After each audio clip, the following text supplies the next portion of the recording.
10 9 ਆਵਾਜ਼ ਆ ਰਹੀ ਜੀ? ਆ ਰਹੀ ਆਵਾਜ਼। ਕੱਲ ਵਾਲੀ ਸਕਰੀਨ ਲਾਇਆ ਜਿਹੜੀ ਕੱਲ ਆਈ ਸੀ। ਮੈਂ ਦੂਜੀ ਲਾਤੀ ਅੱਜ, ਕੋਈ ਨਹੀਂ। ਚਲੋ 5 4 3 2 1 ਲਾਈਵ। ਵਾਹਿਗੁਰੂ ਜੀ ਸਤਨਾਮ ਸ੍ਰੀ ਵਾਹਿਗੁਰੂ। ਇੱਕ ਓੰਕਾਰ ਸਤਨਾਮ ਕਰਤਾ ਪੁਰਖ ਨਿਰਭਉ ਨਿਰਵੈਰ ਅਕਾਲ ਮੂਰਤ ਅਜੂਨੀ ਸੈਭੰ ਗੁਰ ਪ੍ਰਸਾਦ। ਜਪ ਆਦਿ ਸਚ ਜੁਗਾਦਿ ਸਚ ਹੈ ਭੀ ਸਚ। ਨਾਨਕ ਹੋਸੀ ਭੀ ਸਚ। ਸਦਾ ਸਚ ਦਾ ਆਨੰਦ ਸਤਰੰਗ ਪਰਨਾਸੀ ਕਰੀ ਮੁਲਕ ਨਿੰਦਾ ਸਮਸਤ ਨਿਵਾਸੀ। ਅਜਾਇਬ ਵਿਭੂਤੇ ਗਜਾਇਬ ਗਨੀਮੇ ਹਰਿਯੰ ਕਰਿਯੰ ਕਰੀ ਮੁਲ ਰਹੀਮੇ। ਚਤਰ ਚੱਕਰ ਵਰਤੀ ਚਤਰ ਚੱਕਰ ਭੁਗਤੇ ਸਵੈਂ ਸੁਬਹੁ ਸਰਬਦਾ ਸਰਬ ਜੁਗਤੇ।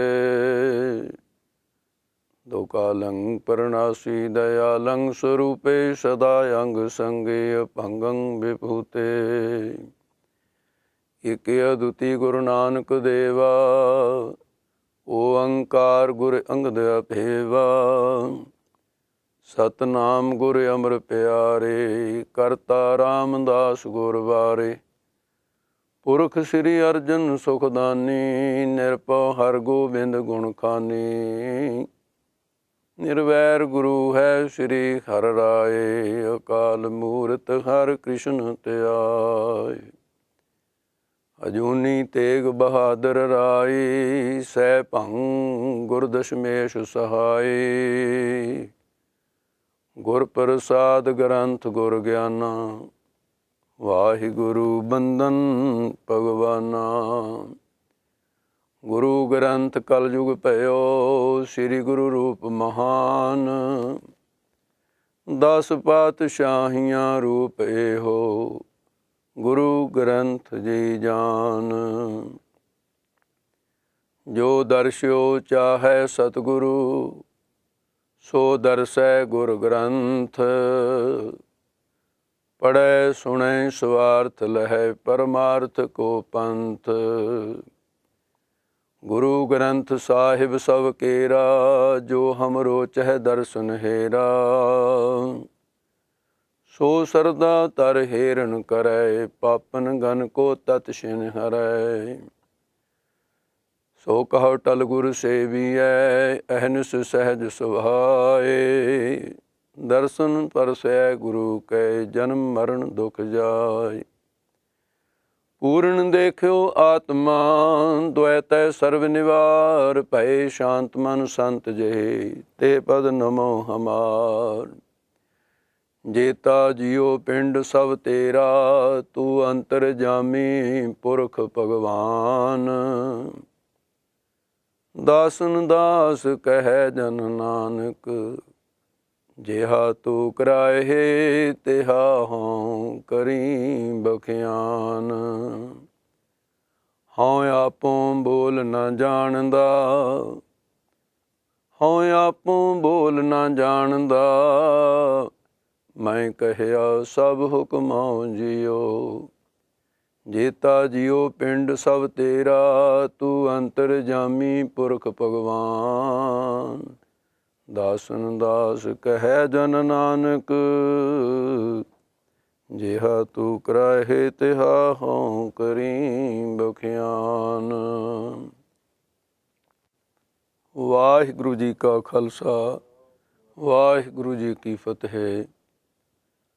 ਪਰਮ ਸਤਿਕਾਰਯੋਗ ਗੁਰੂ ਸਰੂਪ ਗੁਰੂ ਖਾਲਸਾ ਸਾਧ ਸੰਗਤ ਜੀ, ਜੋ ਵੀ ਆਪ ਗੁਰਮੁਖ ਪਿਆਰੇ ਦੂਰ ਦਰਾਡੇ ਬੈਠੀਆਂ ਸੰਗਤਾਂ ਸਿੱਖ ਚੈਨਲ ਰਾਹੀਂ ਇਹਨਾਂ ਗੁਰਮੁਖਾਂ ਦੇ ਉਪਰਾਲੇ ਦਾ ਸਦਕਾ ਜੋ ਸਾਰੀ ਦੁਨੀਆ ਦੇ ਅੰਦਰ ਗੁਰਮਤਿ ਦੀ ਵਿਚਾਰ ਬਹੁਤ ਕਥਾ ਕੀਰਤਨ ਸੁਖਦਾਈ ਗੁਰਬਾਣੀ ਦੇ ਪਾਠ ਸਤਿਗੁਰਾਂ ਨੇ ਅਪਾਰ ਬਖਸ਼ਿਸ਼ ਕੀਤੀ ਹੈ ਆਪਣੇ ਪੰਥ ਖਾਲਸੇ 'ਤੇ।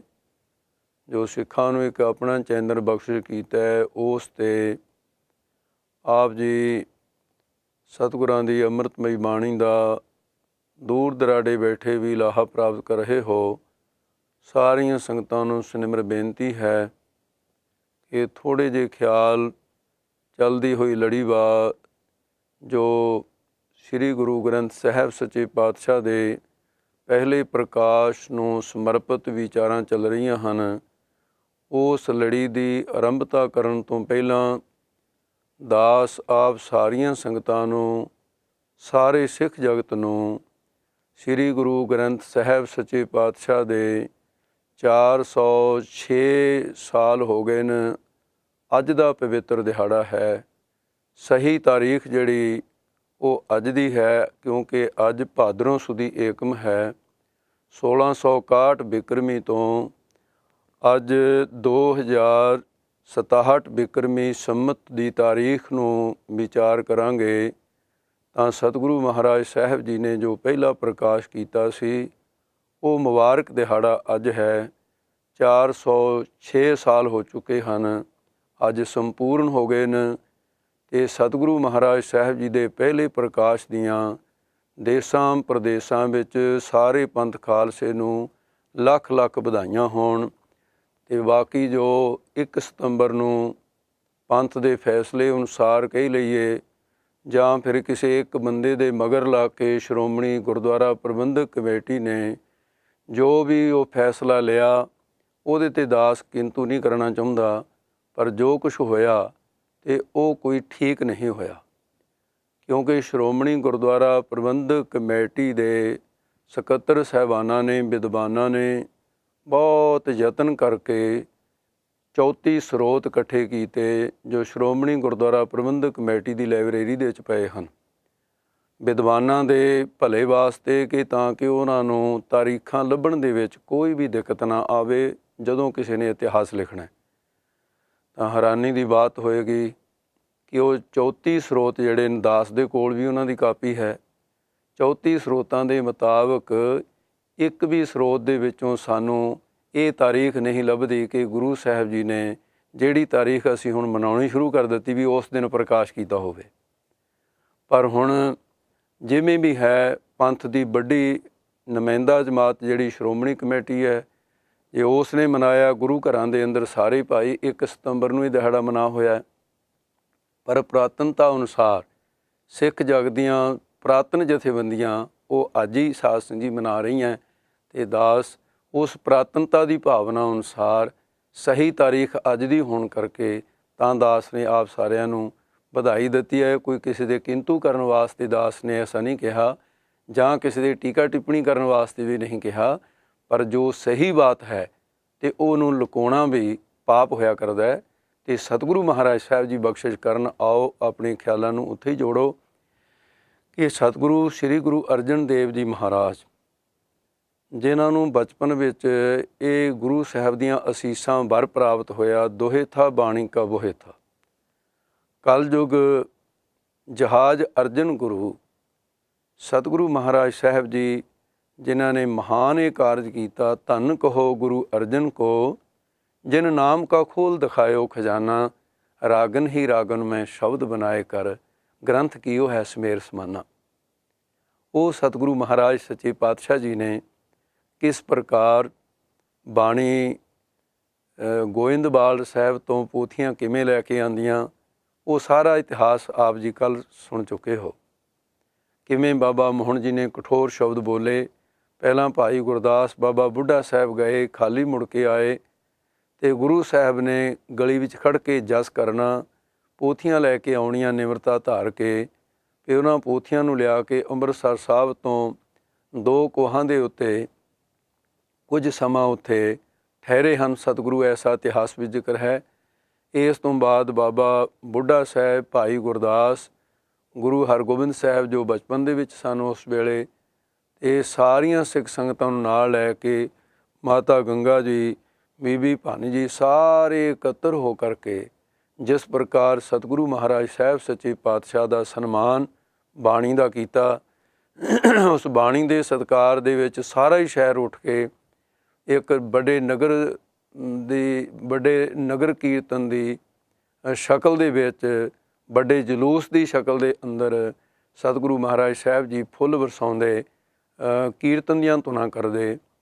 68 ਨਾਮੀ ਘਾਟ, ਦੁੱਖ ਭੰਜਣੀ ਬੇਰ ਹੈ, ਇੱਕ ਇਲਾਚੀ ਬੇਰ ਹੈ, ਇੱਕ ਬਾਬੇ ਬੁੱਢੇ ਸਾਹਿਬ ਦੀ ਬੇਰ ਹੈ, ਇੱਕ ਦੁੱਖ ਭੰਜਣੀ ਬੇਰ ਹੈ ਜਿੱਥੇ ਬੀਬੀ ਰਜਨੀ ਦਾ ਕੋੜਾਪਤੀ ਠੀਕ ਹੋਇਆ ਸੀ। ਉੱਥੇ ਲਿਆ ਕੇ ਪੋਥੀਆਂ ਬਿਰਾਜਮਾਨ ਕੀਤੀਆਂ। ਸਤਿਗੁਰੂ ਮਹਾਰਾਜ ਸਾਹਿਬ ਜੀ ਨੇ ਹੁਕਮ ਦਿੱਤਾ ਸਾਰੀ ਰਾਤ ਜਾਗਰਣ ਕਰਨਾ ਹੈ। ਜਿਸ ਥਾਂ ਤੋਂ ਪੰਥ ਖਾਲਸੇ ਦੇ ਅੰਦਰ ਰਹਿਣ ਸਵਾਈ ਦੇ ਸਾਸ ਜੀ ਭਾਵਨਾ ਜਾਗਰਤ ਹੋਈ, ਉਹ ਪਹਿਲੀ ਰਹਿਣ ਸਵਾਈ ਗੁਰੂ ਸਾਹਿਬ ਜੀ ਦੇ ਹੁਕਮ ਅਨੁਸਾਰ ਗੁਰਸਿੱਖਾਂ ਨੇ ਕੀਤੀ ਹੈ ਅੰਮ੍ਰਿਤਸਰ ਸਾਹਿਬ ਦੀ ਧਰਤੀ ਵਿੱਚ, ਜਿੱਥੇ ਪੋਥੀ ਸਾਹਿਬਾਨਾਂ ਦੇ ਕੋਲ ਸਾਰੀ ਰਾਤ ਜਸ ਹੁੰਦਾ ਰਿਹਾ, ਕੀਰਤਨ ਹੁੰਦਾ ਰਿਹਾ।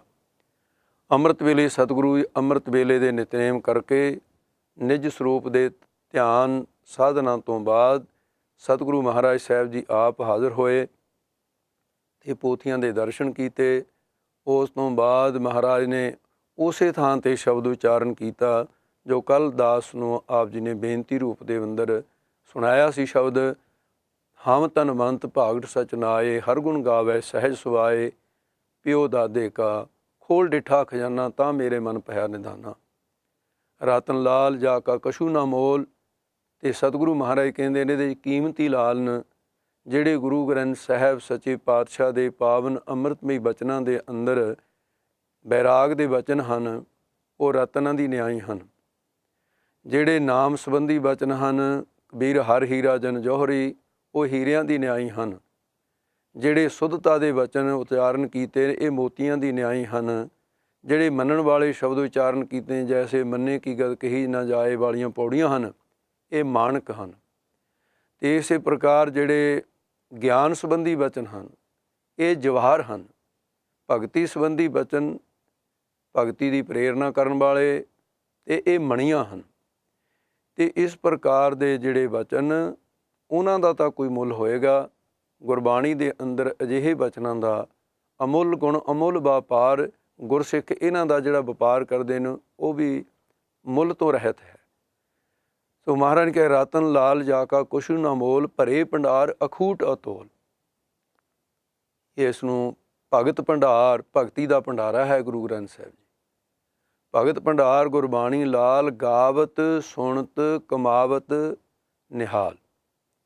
ਸਤਿਗੁਰੂ ਮਹਾਰਾਜ ਸਾਹਿਬ ਸੱਚੇ ਪਾਤਸ਼ਾਹ ਨੇ ਫਿਰ ਜਿਸ ਵੇਲੇ ਸਾਰੀਆਂ ਸੰਗਤਾਂ ਦੇ ਵਿੱਚ ਬੜਾ ਉਤਸ਼ਾਹ ਹੈ ਕਿ ਸਤਿਗੁਰੂ ਅੱਗੇ ਹੁਣ ਕੀ ਕੌਤਕ ਵਰਤਾਉਂਦੇ ਹੈ, ਪੋਥੀ ਸਾਹਿਬ ਲਿਆਉਣ ਤੋਂ ਬਾਅਦ ਕਿਸ ਪ੍ਰਕਾਰ ਗੁਰੂ ਗ੍ਰੰਥ ਸਾਹਿਬ ਜੀ ਦੀ ਸੰਪਾਦਨਾ ਦੀ ਬਾਤ ਮਹਾਰਾਜ ਸਾਹਿਬ ਨੇ ਸਿੱਖ ਸੰਗਤਾਂ ਨੂੰ ਸੰਬੋਧਨ ਕਰਦਿਆਂ ਹੋਇਆਂ ਕਿਹਾ ਕਿ ਗੁਰੂ ਨਾਨਕ ਦੇ ਪਿਆਰਿਓ, ਤੁਸੀਂ ਬਾਕੀ 4 ਗੁਰੂਆਂ ਦੀ ਸੰਗਤ ਕਰਨ ਵਾਲੇ ਵੀ ਬਹੁਤ ਸਾਰੇ ਗੁਰਮੁਖ ਬ੍ਰਹਮ ਗਿਆਨੀ ਤਤ ਬੇਟੇ ਬੈਠੇ ਹੋ।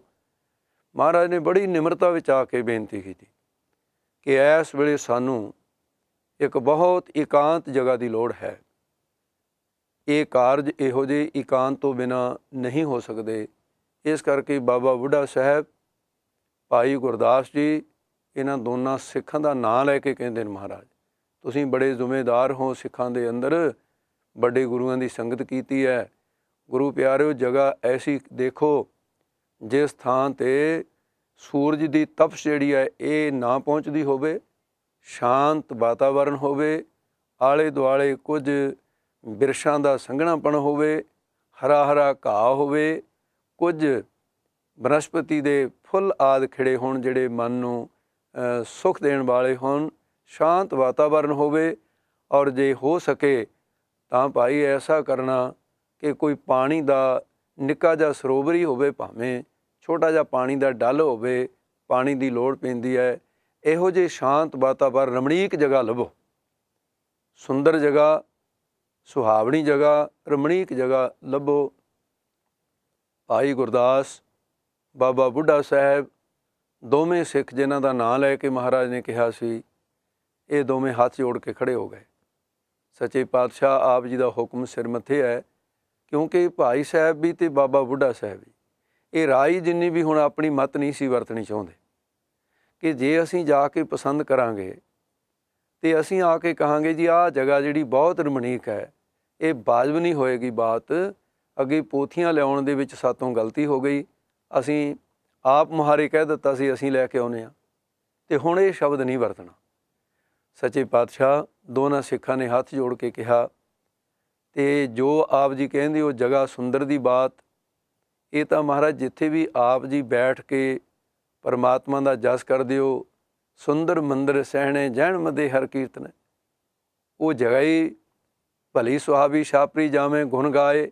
ਸੁਹਾਵਣੀ ਤਾਂ ਉਹੀ ਜਗ੍ਹਾ ਬਣ ਜਾਣੀ ਹੈ ਜਿੱਥੇ ਆਪ ਜੀ ਕਿਰਪਾ ਕਰੋਗੇ। ਅਤੇ ਰਹੀ ਬਾਤ ਸੁੰਦਰਤਾ ਦੀ ਮਹਾਰਾਜ, ਅਤੇ ਜਿੱਥੇ ਜਾਏ ਵਹਿ ਮੇਰਾ ਸਤਿਗੁਰੂ, ਸੋ ਥਾਨ ਸੁਹਾਵਾ ਰਾਮ ਰਾਜੇ। ਜਿੱਥੇ ਵੀ ਆਪ ਬੈਠੋਗੇ ਉਹ ਸੁਹਾਵਣਾ ਥਾਂ ਹੋ ਜਾਣਾ।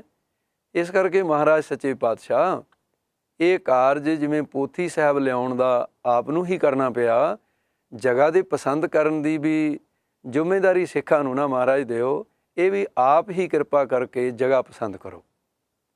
ਗੁਰੂ ਸਾਹਿਬ ਜੀ ਪ੍ਰਸੰਨ ਹੋਏ, ਉੱਠ ਕੇ ਖੜ੍ਹੇ ਹੋਏ। ਬਾਬਾ ਬੁੱਢਾ ਸਾਹਿਬ, ਭਾਈ ਗੁਰਦਾਸ ਅਤੇ ਕੁਝ ਨਾਮੀ ਸਿੱਖਾਂ ਨੂੰ ਨਾਲ ਲਿਆ। ਬਾਕੀ ਸੰਗਤ ਨੂੰ ਬੇਨਤੀ ਕਰ ਦਿੱਤੀ ਕਿ ਤੁਸੀਂ ਭਾਈ ਸੰਗਤੋ ਇਸੇ ਥਾਂ 'ਤੇ ਹਰੇ ਪੋਥੀ ਸਾਹਿਬ ਦੇ ਕੋਲ ਹੀ ਵਿਰਾਜਣਾ, ਅਸੀਂ ਜਗ੍ਹਾ ਵੇਖ ਕੇ ਆਉਂਦੇ ਹਾਂ। ਹਰਿਮੰਦਰ ਸਾਹਿਬ ਤੋਂ ਪੂਰਬ ਵਾਲੇ ਪਾਸੇ ਬਹੁਤ ਹੀ ਦੂਰ ਨਹੀਂ, ਲਾਗੇ ਹੀ ਹੈ। ਅਤੇ ਸਤਿਗੁਰੂ ਮਹਾਰਾਜ ਸਾਹਿਬ ਜੀ ਦੀ ਮੀਲਕ ਦੇ ਉੱਤੇ ਜਾ ਕੇ ਕੁਦਰਤ ਨੇ ਜਿਵੇਂ ਪਹਿਲਾਂ ਹੀ ਸਭ ਕੁਝ ਬਣਾ ਕੇ ਰੱਖਿਆ। ਮਹਾਰਾਜ ਸਾਹਿਬ ਜੀ ਦੇਖਦੇ ਜਾ ਰਹੇ ਸਨ। ਉਦੋਂ ਬੜਾ ਗੂੜ੍ਹਾ ਜੰਗਲ ਹੁੰਦਾ ਸੀ ਸਾਰੀ ਜਗ੍ਹਾ। ਅਤੇ ਮਹਾਰਾਜ ਸਾਹਿਬ ਜੀ ਉੱਥੇ ਜਾ ਕੇ ਜਿਸ ਜਗ੍ਹਾ ਆਪ ਜੀ ਨੇ ਕੌਤਕ ਰਚਿਆ ਸ੍ਰੀ ਗੁਰੂ ਗ੍ਰੰਥ ਸਾਹਿਬ ਜੀ ਦੀ ਸੰਪਾਦਨਾ ਦਾ, ਉੱਥੇ ਜਾ ਕੇ ਮਹਾਰਾਜ ਸਾਹਿਬ ਜੀ ਦੇ ਕਦਮ ਰੁਕ ਗਏ। ਕਹਿਣ ਲੱਗੇ, ਬਾਬਾ ਬੁੱਢਾ ਸਾਹਿਬ, ਭਾਈ ਗੁਰਦਾਸ, ਗੁਰੂ ਕੇ ਪਿਆਰਿਓ, ਆ ਦੇਖੋ, ਕੁਦਰਤ ਨੇ ਪਹਿਲਾਂ ਹੀ ਇੱਕ ਨਿੱਕਾ ਜਿਹਾ ਸਰੋਵਰ ਬਣਾਇਆ ਹੋਇਆ, ਪਾਣੀ ਦਾ ਡੱਲ ਭਰਿਆ ਹੋਇਆ ਹੈ, ਸੁੰਦਰ ਪਾਣੀ ਹੈ, ਔਰ ਘਾਹ ਬੜਾ ਸੋਹਣਾ ਹਰਾ ਹੈ, ਔਰ ਪਿੱਪਲ ਦੇ ਦਰਖਤ ਖੜ੍ਹੇ ਹਨ। ਪੁਰਾਣੇ ਸਮੇਂ 'ਚ ਉੱਥੇ ਪਿੱਪਲ ਦੇ ਦਰਖਤ ਸੀ ਕਾਫੀ। ਬੇਰੀਆਂ ਦੀਆਂ ਝੰਗੀਆਂ ਖੜ੍ਹੀਆਂ ਹਨ ਸਰੋਵਰ ਦੇ ਕਿਨਾਰੇ 'ਤੇ। ਆਹ ਫਲਦਾਰ ਬੂਟੇ ਵੀ ਖੜ੍ਹੇ ਨੇ। ਮਹਾਰਾਜ ਸਾਹਿਬ ਜੀ ਕਹਿਣ ਲੱਗੇ, ਗੁਰੂ ਪਿਆਰਿਓ, ਆਹ ਜਗ੍ਹਾ ਇਸ ਕਾਰਜ ਲਈ ਇੱਦੋਂ ਵਧੀਆ ਹੋਰ ਕੋਈ ਜਗ੍ਹਾ ਨਹੀਂ। ਸਾਡੇ ਜਗ੍ਹਾ ਪਸੰਦ ਹੈ, ਪਰ ਹੁਣ ਤੁਹਾਨੂੰ ਬਹੁਤ ਜਲਦੀ ਇਸ ਜਗ੍ਹਾ ਨੂੰ ਇੱਥੇ ਸਾਫ ਸਫਾਈਆ ਥੋੜ੍ਹਾ ਜਿਹਾ ਕਰਨ ਵਾਲਾ ਤੰਬੂ ਲਗਵਾਉਣੇ ਨੇ। ਅਤੇ ਤੰਬੂਆਂ ਦੀ ਤਰਤੀਬ ਇਹ ਹੈ, ਗੁਰਸਿੱਖਾਂ ਵਾਸਤੇ ਜਿਹੜੇ ਸੇਵਾ ਦੇ ਵਿੱਚ ਹੋਣਗੇ ਉਹਨਾਂ ਦੇ ਤੰਬੂ ਹਟ ਕੇ ਲਾਏ ਜਾਣ। ਅਤੇ ਇੱਥੇ ਵਿਚਕਾਰ ਜਿਸ ਥਾਂ 'ਤੇ ਇਸ ਰੱਬੀ ਬਾਣੀ ਦੀ ਇਕੱਤਰਤਾ ਕੀਤੀ ਜਾਣੀ ਹੈ, ਉਸ ਥਾਂ 'ਤੇ ਇੱਕ ਸੁੰਦਰ ਤੰਬੂ, ਉਹਦੇ 'ਚ 2 ਚੋਭਾਂ ਆਦਿ ਕਹੀਆਂ ਗਈਆਂ ਹਨ। ਅਤੇ ਉੱਪਰ ਸਾਸ ਜਿਵੇਂ ਗੁੰਮਜ਼ ਹੁੰਦੇ ਆ 2, ਉਹਨਾਂ ਦੇ ਉੱਤੇ ਸੋਹਣਾ ਕਲਸ਼ ਮਹਾਰਾਜ ਜੀ ਕਹਿੰਦੇ ਸਜਾਓ, ਅਤੇ ਮੂੰਹ ਇਸ ਪਾਸੇ ਰੱਖਣਾ, ਅਤੇ ਐਂ ਕਨਾਤਾਂ ਤਾਣਨੀਆਂ ਨੇ। ਇਉਂ ਜਗ੍ਹਾ ਨੂੰ ਸਵੱਛ ਕਰਨਾ। ਸਾਰਾ ਕੁਝ ਸੱਚੇ ਪਾਤਸ਼ਾਹ ਨੇ ਆਪ ਕਿਰਪਾ ਕਰਕੇ ਸਿੱਖਾਂ ਨੂੰ ਦੱਸ ਕੇ ਜ਼ਿੰਮੇਵਾਰੀ ਭਾਈ ਗੁਰਦਾਸ ਅਤੇ ਬਾਬਾ ਬੁੱਢਾ ਸਾਹਿਬ ਨੂੰ ਸੌਂਪੀ। ਔਰ ਨਾਲ ਮਹਾਰਾਜ ਸਾਹਿਬ ਜੀ ਕਹਿੰਦੇ ਨੇ ਕਿ ਗੁਰਸਿੱਖੋ, ਆਹ ਜਿਹੜਾ ਪਾਣੀ ਦਾ ਛੱਪੜ ਹੈ, ਵੀ ਇਸ ਦੇ ਵਿੱਚੋਂ ਗਾਰ ਕੱਢ ਕੇ ਇਹਨੂੰ ਸਵੱਛ ਕਰਨਾ, ਕਿਉਂਕਿ ਲੰਮੇ ਸਮੇਂ ਲਈ ਜਲ ਵਰਤਣ ਦੀ ਲੋੜ ਪੈਣੀ ਹੈ। ਅਤੇ ਇਹ ਜਲ ਦੇ ਵਿੱਚ ਹੋਰ ਵੀ ਸਵੱਛਤਾ ਲਿਆਉਣ ਵਾਸਤੇ ਇਹਦੀ ਕਾਰ ਸੇਵਾ ਕੀਤੀ ਜਾਏ। ਸਾਧ ਸਿੰਘ ਜੀ ਆਪ ਹੈਰਾਨ ਹੋਏ ਗਏ। ਇਹ ਕਾਰਜ ਸਿਰਫ 1 ਦਿਨ ਦੇ ਵਿੱਚ ਹੀ ਹੋਇਆ ਸਾਰਾ। ਜੋ ਮਹਾਰਾਜ ਨੇ ਕਿਹਾ, ਅੰਮ੍ਰਿਤ ਵੇਲੇ ਦੇਖਣ ਗਏ ਨਾ, ਸ਼ਾਮ ਦੇ ਵਕਤ ਤੱਕ ਇਹ ਸਾਰਾ ਕਾਰਜ ਹੋ ਚੁੱਕਾ ਸੀ। ਅਤੇ ਉਹ ਸਰੋਵਰ ਦੀ ਗਾਰ ਕੱਢ ਕੇ ਸਾਰੀਆਂ ਸੰਗਤਾਂ ਉਮੜ ਕੇ ਆਈਆਂ ਹੋਈਆਂ ਸਨ। ਬੇਅੰਤ ਸੰਗਤਾਂ ਸੀ ਉਸ ਦਿਨ ਗੁਰੂ ਸਾਹਿਬ ਦੇ ਪਾਵਨ ਹਜ਼ੂਰੀ ਦੇ ਅੰਦਰ। ਸਾਰੀਆਂ ਸੰਗਤਾਂ ਨੇ ਆਪਣੇ ਧਨ ਪਾਕ ਸਮਝੇ, ਉਸ ਸਰੋਵਰ ਦੀ ਸੇਵਾ ਕੀਤੀ, ਗਾਰ ਕੱਢਿਆ, ਸਵੱਛ ਉਹਦੇ ਸਾਧ ਸੰਜੀ ਜਲ ਛੱਡਿਆ ਗਿਆ। ਸੋ ਇਸ ਪ੍ਰਕਾਰ ਮਹਾਰਾਜ ਸਾਹਿਬ ਸੱਚੇ ਪਾਤਸ਼ਾਹ ਨੇ ਇਹ ਕਾਰਜ ਜਿਹੜਾ ਕਰਨ ਵਾਸਤੇ ਜੋ ਡਿਊਟੀ ਲਾਈ ਸੀ, ਤੰਬੂ ਲੱਗ ਗਏ, ਕੁਝ ਦੂਰ ਤੰਬੂ ਲੱਗੇ ਗੁਰਸਿੱਖਾਂ ਵਾਸਤੇ ਜਿੱਥੇ ਭਾਈ ਗੁਰਦਾਸ ਨੇ ਨਿਵਾਸ ਕਰਨਾ ਸੀ। ਅਤੇ ਮਹਾਰਾਜ ਸਾਹਿਬ ਨੇ ਜੋ ਹੁਕਮ ਕੀਤਾ ਕਿ ਭਾਈ ਕਾਗਜ਼ ਇੱਕੋ ਜਿਹੇ ਸੁਧਾਰ ਕੇ, ਉਹਨਾਂ ਕਾਗਜ਼ਾਂ ਦੀ ਬੜੇ ਸੁੰਦਰ ਕਾਗਜ਼ ਸੱਚੇ ਪਾਤਸ਼ਾਹ ਨੇ ਮੰਗਵਾਏ, ਜਿਹੜੇ ਕਾਗਜ਼ ਸਦੀਆਂ ਤੱਕ ਰਹਿ ਜਾਏ। ਲੰਮੀ ਉਮਰ ਵਾਲਾ ਕਾਗਜ਼ ਮੰਗਵਾਇਆ, ਜਿਹਦੇ ਉੱਤੇ ਗੁਰਬਾਣੀ ਦੇ ਅੱਖਰ ਲਿਖੇ ਜਾਣੇ ਸਨ। ਅਤੇ ਉਹ ਆਪ ਸੁਧਾਰ ਕੇ ਉਹਨਾਂ ਦੀ ਕਟਾਈ ਕੀਤੀ। ਅਤੇ ਉਸ ਤੋਂ ਬਾਅਦ ਉਹ ਪੱਤਰੇ ਜਿਹੜੇ ਸਨ ਕੱਟ ਕੇ ਇੱਕ ਪਾਸੇ ਸੰਭਾਲ ਕੇ ਰੱਖੇ ਗਏ ਜਿਹੜੇ ਖਾਲੀ ਸਨ। ਅਤੇ ਫਿਰ ਭਾਈ ਗੁਰਦਾਸ ਨੂੰ ਕਹਿ ਕੇ ਸ਼ਾਹੀ ਬਣਾਈ। ਸਤਿਗੁਰੂ ਆਪ ਆਪਣੀ ਹਜ਼ੂਰੀ ਦੇ ਅੰਦਰ ਜਿਹੜੀ ਸ਼ਾਹੀ ਗੁਰਬਾਣੀ ਦੇ ਲਿਖਣ ਵਾਸਤੇ ਵਰਤਣੀ ਸੀ, ਉਹ ਮਹਾਰਾਜ ਨੇ ਆਪ ਤਿਆਰ ਕਰਵਾਈ ਹੈ। ਉਹ ਸ਼ਾਹੀ ਜੀ ਦਾ ਸਦੀਆਂ ਤੱਕ ਵੀ ਰੰਗ ਫਿੱਕਾ ਨਾ ਪਵੇ। ਸਤਿਗੁਰੂ ਮਹਾਰਾਜ ਸਾਹਿਬ ਜੀ ਦੀ ਇਹ ਅਜ਼ਮਤ ਹੈ। ਜਿਵੇਂ ਕਲਕੱਤੇ ਵਿਕਟੋਰੀਆ ਵਿੱਚ ਇੱਕ ਗੁਰੂ ਤੇਗ ਬਹਾਦਰ ਸਾਹਿਬ ਜੀ ਦਾ ਸਰੂਪ ਹੈ, ਜਿਹੜਾ ਅਸਾਮ ਦੇ ਵਿੱਚ ਇੱਕ ਮਾਈ ਨੂੰ ਬੁਲਾ ਕੇ ਫੋਟੋ, ਉਸ ਵੇਲੇ ਕੈਮਰਿਆਂ ਦੀ ਨਹੀਂ ਸੀ ਹੁੰਦੀ, ਹੱਥਾਂ ਦੇ ਨਾਲ ਬਹੁਤ ਸਾਰੇ ਐਸੇ ਸਨ ਮੁਸੱਬਰ ਜਿਹੜੇ ਹੱਥੀਂ ਫੋਟੋ ਤਿਆਰ ਕਰਦੇ ਸਨ। ਜਿਵੇਂ 6ਵੇਂ ਪਾਤਸ਼ਾਹ ਦੀ ਭਾਈ ਬਿਧੀ ਚੰਦ ਦੇ ਪਰਿਵਾਰ ਦੇ ਵਿੱਚ ਅੱਜ ਤੱਕ ਗੁਰੂ ਹਰਗੋਬਿੰਦ ਸਾਹਿਬ ਜੀ ਦੀ ਫੋਟੋ ਹੈ, ਅਤੇ ਉਹ ਵੀ ਉਸ ਵੇਲੇ ਮਹਾਰਾਜ ਸਾਹਿਬ ਜੀ ਦੇ ਸਨਮੁਖ ਉਹ ਫੋਟੋ ਤਿਆਰ ਕਰਨ ਵਾਲੇ ਨੇ ਤਿਆਰ ਕੀਤੀ ਹੈ। ਅਤੇ ਮਹਾਰਾਜ ਸਾਹਿਬ ਸੱਚੇ ਪਾਤਸ਼ਾਹ ਦਾ ਚਿਹਰਾ ਵੇਖ ਕੇ ਉਹ ਤਿਆਰ ਕਰਨ ਵਾਲਾ ਸੀ ਜਿਹੜਾ ਫੋਟੋ, ਬਾਕੀ ਸਾਰੀ ਬਣਾ ਦਿੱਤੀ ਸ਼ਕਲ ਮਹਾਰਾਜ ਦੀ ਜਿਉਂ ਦੀ ਤਿਉਂ 9ਵੇਂ ਪਾਤਸ਼ਾਹ ਦੀ, ਅਤੇ ਮਹਾਰਾਜ ਦਾ ਚਿਹਰਾ ਨਾ ਬਣੇ। ਮਹਾਰਾਜ ਸਾਹਿਬ ਕਹਿਣ ਲੱਗੇ ਵੀ ਕੀ ਗੱਲ ਤੇਰੀ ਇੱਥੇ ਆ ਕੇ ਕੰਮ ਰੁਕ ਗਿਆ? ਕਹਿੰਦਾ ਮਹਾਰਾਜ ਜਦੋਂ ਤੁਹਾਡੇ ਚਿਹਰੇ ਵੱਲ ਵੇਖਦਾ ਜਿਵੇਂ ਸੂਰਜ ਵੱਲ ਨਹੀਂ ਨਾ ਵੇਖ ਹੁੰਦਾ, ਐਡਾ ਪ੍ਰਤਾਪ ਹੈ ਵੀ ਮੈਨੂੰ ਚੇਤਾ ਹੀ ਵਿਸਰ ਜਾਂਦਾ। ਇਹ ਮੈਂ ਬਣਾ ਨਹੀਂ ਸਕਦਾ, ਤੁਹਾਡੇ ਚਿਹਰੇ ਦੀ ਫੋਟੋ ਨਹੀਂ ਬਣਾ ਸਕਦਾ। ਇਹ ਹੋਣ ਵਾਲਿਆਂ ਤੋਂ ਤਾਂ ਬਲਿਹਾਰ ਜਾਈਏ ਵੀ ਰੰਗਾਂ ਦੀਆਂ ਫੋਟੋ ਬਣਾਉਣ ਲੱਗ ਗਏ ਨਾ, ਕਲਪਨਾ ਕਰ ਕਰਕੇ। ਮਹਾਰਾਜ ਸਾਹਿਬ ਸੱਚੇ ਪਾਤਸ਼ਾਹ ਕਹਿਣ ਲੱਗੇ ਲਿਆ ਇਹ ਰੰਗ, ਇਹ ਕਾਗਜ਼, ਜਿੱਥੇ ਸਾਡੇ ਬਾਕੀ ਦੇ ਸਰੀਰ ਦੀ ਫੋਟੋ ਬਣਾਈ ਹੈ, ਅਤੇ ਇੱਕੋ ਹੀ ਫੋਟੋ ਐਸੀ ਆ ਗੁਰੂ ਪਿਆਰਿਓ ਜਿਹੜੀ ਸੱਚੇ ਪਾਤਸ਼ਾਹ ਨੇ ਆਪਣੇ ਚਿਹਰੇ ਦੀ ਆਪ ਫੋਟੋ ਬਣਾਈ। ਉਹ ਕਲਕੱਤੇ ਵਿਕਟੋਰੀਆ 'ਚ ਪਈ ਹੈ, ਆਪ ਦਰਸ਼ਨ ਕਰ ਸਕਦੇ ਹੋ। ਸਮਾਂ ਲੰਘਣ ਦੇ ਨਾਲ ਜਿਹੜਾ ਤਾਂ ਉਸ ਰੰਗ ਸਾਜ ਨੇ, ਜਿਹੜੇ ਫੋਟੋ ਤਿਆਰ ਕਰਨ ਵਾਲੇ ਉਸ ਭਾਈ ਨੇ, ਉਸ ਕਾਰੀਗਰ ਨੇ ਜੋ ਫੋਟੋ ਤਿਆਰ ਕੀਤੀ ਹੈ, ਉਹਦਾ ਰੰਗ ਤਾਂ ਪੈ ਗਿਆ ਫਿੱਕਾ ਥੋੜ੍ਹਾ ਥੋੜ੍ਹਾ। ਬੁਰਸ਼ ਉਹੀ ਹੈ, ਰੰਗ ਉਹੀ ਨੇ, ਪਰ ਸਿਰਫ ਹੱਥ ਬਦਲੇ ਹੈ। ਜਦੋਂ ਗੁਰੂ ਸਾਹਿਬ ਜੀ ਨੇ ਆਪਣੇ ਹੱਥਾਂ ਵਿੱਚ ਲੈ ਕੇ ਫੋਟੋ ਤਿਆਰ ਕੀਤੀ ਤਾਂ ਉਹ ਫੋਟੋ ਦਾ ਰੰਗ ਜਿਉਂਦਾ ਤਿਉਂ ਅੱਜ ਵੀ ਜਾ ਕੇ ਵੇਖ ਸਕਦੇ ਹੋ। ਸੋ ਸਤਿਗੁਰੂ ਮਹਾਰਾਜ ਸਾਹਿਬ ਸੱਚੇ ਪਾਤਸ਼ਾਹ ਨੇ ਜਦੋਂ ਸਿਆਹੀ ਆਪਣੀ ਹੱਥੀਂ ਤਿਆਰ ਕੀਤੀ ਹੈ ਤਾਂ ਉਹਦਾ ਰੰਗ ਗੁਰੂ ਪਿਆਰਿਓ ਸਦੀਆਂ ਜਾਣ ਤੱਕ ਕੀ ਫਿੱਕਾ ਪੈ ਸਕਦਾ ਸੀ। ਉਹ ਤਾਂ ਸਮਾਂ ਆਉਣ 'ਤੇ ਜਲ ਦੇ ਵਿੱਚ ਵੀ ਗੁਰੂ ਗ੍ਰੰਥ ਸਾਹਿਬ ਦਾ ਸਰੂਪ ਇਮਾਨਤੀ ਤੌਰ 'ਤੇ ਰੱਖਿਆ, ਉੱਥੇ ਵੀ ਸਿਆਹੀ ਦਾ ਕੋਈ ਇੱਕ ਵੀ ਅੱਖਰ ਜਿਹੜਾ ਹੈ ਉਹ ਪਾਣੀ ਸਪਰਸ਼ ਨਹੀਂ ਕਰ ਸਕਿਆ। ਅਤੇ ਸਤਿਗੁਰੂ ਮਹਾਰਾਜ ਸਾਹਿਬ ਦੂਣੀ ਚੌਣੀ ਕਰਾਮਾਤ ਸੱਚੇ ਦਾ ਸੱਚਾ ਹੈ। ਸਤਿਗੁਰੂ ਮਹਾਰਾਜ ਸੱਚੇ ਪਾਤਸ਼ਾਹ ਨੇ ਸ਼ਾਹੀ ਤਿਆਰ ਕਰਵਾਈ ਅਤੇ ਫਿਰ ਸੁੰਦਰ ਕਲਮਾਂ ਕਢਵਾਈਆਂ, ਅਤੇ ਭਾਈ ਸਾਹਿਬ ਸੱਚੇ ਪਾਤਸ਼ਾਹ ਦੀ ਪਾਵਨ ਹਜ਼ੂਰੀ ਦੇ ਵਿੱਚ ਇਹ ਸਾਰਾ ਕਾਰਜ ਕਰਨ ਤੋਂ ਬਾਅਦ ਮਹਾਰਾਜ ਸਾਹਿਬ ਸੱਚੇ ਪਾਤਸ਼ਾਹ ਨੇ ਫਿਰ ਪਾਲਕੀ ਦੇ ਵਿੱਚ, ਜਿਹੜੀ ਪਾਲਕੀ ਦੇ ਗੋਇੰਦਵਾਲ ਸਾਹਿਬ ਤੋਂ ਸਰੂਪ ਲੈ ਕੇ ਆਉਂਦੇ ਸੀ ਗੁਰਬਾਣੀ ਦੇ ਪੋਥੀ ਰੂਪ ਦੇ ਅੰਦਰ, ਇੱਥੋਂ ਫਿਰ ਇੱਕ ਬੜੇ ਉਤਸ਼ਾਹ ਦੇ ਨਾਲ ਕੀਰਤਨ ਕਰਦਿਆਂ ਹੋਇਆਂ ਸਿੱਖਾਂ ਦੇ ਸਮੇਤ ਸਤਿਗੁਰੂ ਆਪ ਚੌਰ ਕਰਦੇ, ਦੋ ਪਾਸੇ ਪੋਥੀਆਂ ਨੂੰ ਚੌਰ ਹੁੰਦਾ ਆ ਰਿਹਾ ਹੈ। ਅਤੇ ਮਹਾਰਾਜ ਸਾਹਿਬ ਸੱਚੇ ਪਾਤਸ਼ਾਹ ਜੀ ਇਹ ਜਿਹੜੀ ਸੁੰਦਰ ਜਗ੍ਹਾ ਤਿਆਰ ਕਰਵਾਈ ਹੈ, ਜਿੱਥੇ ਤੰਬੂ, ਕਨਾਤਾਂ, ਚਾਨਣੀਆਂ ਔਰ ਸਾਰੀ ਤਿਆਰੀ ਹੋ ਚੁੱਕੀ ਹੈ। ਸਤਿਗੁਰੂ ਜੀ ਨੇ ਕਿਹਾ ਸੀ ਭਾਈ ਸਾਹਿਬ ਸੁਗੰਧਿਤ ਪਦਾਰਥ ਜਿਹੜੇ ਛਿੜਕੇ ਜਾਣ, ਜਿਹਦੇ ਵਿੱਚ ਗੁਲਾਬ, ਅਤਰ ਇਹਨਾਂ ਦਾ ਛਿੜਕਾਅ ਹੋਇਆ, ਚੰਦਨ, ਕਸਤੂਰੀ ਆਦਿ ਸੁਗੰਧੀ। ਇੱਕ ਵਾਰੀ ਅੰਮ੍ਰਿਤਸਰ ਸਾਹਿਬ ਦੀ ਇਹ ਪਾਵਨ ਧਰਤੀ ਦੂਰ ਦੂਰ ਤੱਕ ਮਹਿਕਾਂ ਜਿਹੜੀਆਂ ਜਾ ਰਹੀਆਂ ਸਨ, ਲੋਕ ਇੱਕ ਦੂਜੇ ਨੂੰ ਪੁੱਛਦੇ ਸੀ ਇੰਨੀ ਸੁਗੰਧੀ ਕਿੱਥੋਂ ਆ ਰਹੀ ਹੈ? ਤਾਂ ਇੱਕ ਦੂਜੇ ਨੂੰ ਕਹਿੰਦੇ ਭਾਈ ਗੁਰੂ ਅਰਜਨ ਦੇਵ ਜੀ ਕੋਈ ਸੰਸਾਰ ਦੇ ਭਲੇ ਵਾਸਤੇ ਰਚਨਾ ਰਚ ਰਹੇ ਨਵੀਂ, ਅਤੇ ਪੋਥੀਆਂ ਲੈ ਕੇ ਆਉਂਦੀਆਂ ਨੇ ਗੋਇੰਦਵਾਲ ਤੋਂ, ਅਤੇ ਗੁਰੂ ਸਾਹਿਬਾਨਾਂ ਦਾ ਇੱਕ ਪਾਵਨ ਅੰਮ੍ਰਿਤਮਈ ਬਾਣੀ ਦਾ ਸਰੂਪ ਤਿਆਰ ਹੋ ਰਿਹਾ ਹੈ। ਸਤਿਗੁਰੂ ਮਹਾਰਾਜ ਜੀ ਆਪ ਪਹੁੰਚੇ ਉਹ ਜਗ੍ਹਾ ਜਿਸ ਥਾਂ 'ਤੇ ਉਸ ਵੇਲੇ ਪਿੱਪਲ ਖੜ੍ਹੇ ਸਨ। ਮੈਂ ਇੱਥੇ ਇੱਕ ਥੋੜ੍ਹੀ ਜਿਹੀ ਆਪਣੀ ਵਿਚਾਰ ਰੋਕ ਕੇ ਇੱਕ ਗੱਲ ਕਰਨੀ ਚਾਹੁੰਦਾ ਸਰੋਤਾ ਜਨਾਂ ਦੇ ਨਾਲ, ਕਿ ਅੱਜ ਦਾ ਵਿਗਿਆਨ ਅੰਬਰਾਂ ਨੂੰ ਛੂਹ ਗਿਆ, ਹਰ ਪੱਖ ਵਿੱਚ ਬੜੀ ਖੋਜ ਹੋ ਰਹੀ ਹੈ। ਸੰਸਾਰ ਦੇ ਵਿੱਚ ਪ੍ਰਕਿਰਤੀ ਨੇ ਕੁਝ ਐਸੇ ਚਮਤਕਾਰ ਦਿਖਾਏ ਹੋਏ ਨੇ ਜਿਹੜੇ ਅੱਜ ਵੀ ਹੈਰਾਨ ਕਰ ਦਿੰਦੇ ਆ। ਜਿਵੇਂ ਪ੍ਰਕਿਰਤੀ ਵਿੱਚ ਦੋ ਬੂਟੇ ਆਪਣੇ ਸੁਭਾਅ ਤੋਂ, ਉਹਨਾਂ ਦੇ ਵੱਖਰੇ ਵੱਖਰੇ ਫਲ ਨੇ, ਅਤੇ ਉਹ ਸੁਭਾਅ ਤੋਂ ਉਲਟ ਚੱਲਦੇ ਹੈ। ਕਿਸ ਤਰ੍ਹਾਂ ਸੁਭਾਅ ਤੋਂ ਉਲਟ ਚੱਲਦੇ ਹੈ? ਅਤੇ ਜਿਵੇਂ ਜਿੰਨੀਆਂ ਵੀ ਚੀਜ਼ਾਂ ਅਸੀਂ ਖਾਣ ਵਾਲੇ ਜਿਹੜੇ ਪਦਾਰਥ ਅਤੇ ਜਿਹੜੀ ਠੰਡੀਆਂ ਚੀਜ਼ਾਂ ਹੋਣਗੀਆਂ ਉਹ ਸਾਡੇ ਸਰੀਰ ਨੂੰ ਵਾਈ ਕਰਨਗੀਆਂ। ਸੈਂਕੜੇ ਪਦਾਰਥ ਗਿਣ ਸਕਦੇ ਹੋ ਤੁਸੀਂ। ਔਰ ਜਿਹੜੀਆਂ ਗਰਮ ਚੀਜ਼ਾਂ ਹਨ ਵਾਏ ਹਟਾਉਣਗੀਆਂ, ਲੇਕਿਨ ਤਾਸੀਰ ਗਰਮ ਹੋਏਗੀ ਉਹਨਾਂ ਦੀ। ਇਹਦੇ 'ਚ ਵੀ ਸੈਂਕੜੇ ਗਿਣ ਸਕਦੇ ਹੋ। ਪਰ ਦੋ ਚੀਜ਼ਾਂ ਐਸੀਆਂ ਨੇ, ਜੈਸੇ ਕਿ ਛੋਟੀ ਇਲਾਇਚੀ ਹੈ, ਛੋਟੀ ਇਲਾਇਚੀ ਜਿਹੜੀ ਹੈ ਠੰਡੀ ਲੇਕਿਨ ਵਾਏ ਹਟਾਉਂਦੀ ਹੈ। ਲਾਲ ਮਿਰਚ ਖਾਣ ਵਾਸਤੇ ਹੈ ਗਰਮ ਲੇਕਿਨ ਵਾਏ ਕਰਦੀ ਹੈ। ਇਹ ਸੰਸਾਰ ਨੂੰ ਭੁਲੇਖਾ ਹੋਏਗਾ ਕੁਝ ਲੋਕਾਂ ਨੂੰ, ਜਿਨ੍ਹਾਂ ਨੂੰ ਇਹ ਹੋਗਾ ਵੀ ਸ਼ਾਇਦ ਮੂੰਹ ਦੇ 'ਚ ਲੜਨ ਕਰਕੇ ਵੈ ਦੂਰ ਕਰਦੀ ਹੈ, ਪਰ ਵੈ ਕਰਦੀ ਹੈ ਜਿਹੜੀ ਲਾਲ ਮਿਰਚ ਹੈ। ਐਸਿਡ ਵੀ ਵਧਾਉਂਦੀ ਹੈ, ਗੈਸ ਵੀ ਪੈਦਾ ਕਰਦੀ ਹੈ।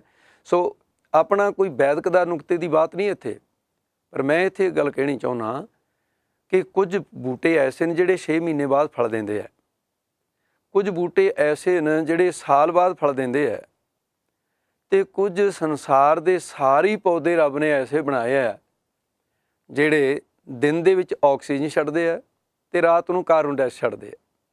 ਇਹ ਵਿਗਿਆਨੀ ਇਸ ਗੱਲ ਨੂੰ, ਸਿਹਤ ਵਿਗਿਆਨੀ ਚੰਗੀ ਤਰ੍ਹਾਂ ਸਮਝਦੇ ਆ, ਪੜ੍ਹੇ ਲਿਖੇ ਤੁਸੀਂ ਸਾਰੇ ਕਿਤਾਬਾਂ 'ਚ ਪੜ੍ਹਦੇ ਹੋ।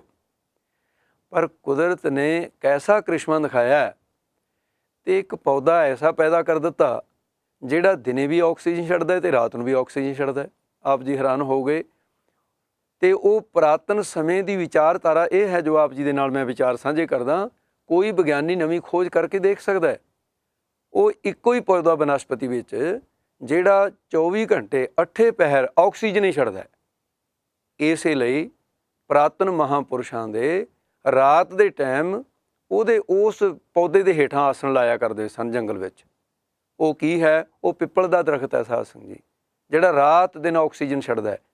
ਇਸ ਕਰਕੇ ਮਹਾਰਾਜ ਸਾਹਿਬ ਸੱਚੇ ਪਾਤਸ਼ਾਹ ਮਹਾਨ ਕਿਰਪਾ ਕਰ ਰਹੇ ਨੇ। ਅੱਜ ਇਸ ਥਾਂ 'ਤੇ ਪਿੱਪਲ ਦੇ ਦਰਖਤ ਵੀ ਬਹੁਤ ਖੜ੍ਹੇ ਆ,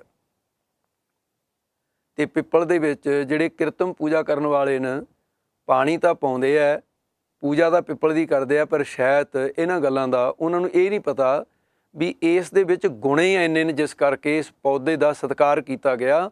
ਪਰ ਗੁਰੂ ਨਾਨਕ ਦੇ ਘਰ ਦੇ ਵਿੱਚ ਪੱਥਰਾਂ ਨੂੰ ਜਾਂ ਬਿਰਛਾਂ ਨੂੰ ਜਾਂ ਕਲਪਤ ਜਿਹੜੀਆਂ ਐਸੀਆਂ ਥਾਵਾਂ ਨੇ ਅਤੇ ਉਹਨਾਂ ਨੂੰ ਮੱਥੇ ਟੇਕਣ ਦੀ ਆਗਿਆ ਨਹੀਂ, ਅਤੇ ਉਹਨਾਂ 'ਤੇ ਗੁਣ ਲੈਣ ਦੀ ਬਾਤ ਜ਼ਰੂਰ ਹੈ। ਸਤਿਗੁਰੂ ਮਹਾਰਾਜ ਨੇ ਇੱਥੇ ਫਿਰ ਕਾਰਜ ਆਰੰਭ ਕੀਤਾ ਅਤੇ ਗਰੀਬ ਨਿਵਾਜ ਸਤਿਗੁਰੂ ਨੇ 1660 ਬਿਕਰਮੀ ਸੰਮਤ ਵਿੱਚ ਲਗਭਗ ਇਹ ਕਾਰਜ ਕੀਤਾ ਹੈ।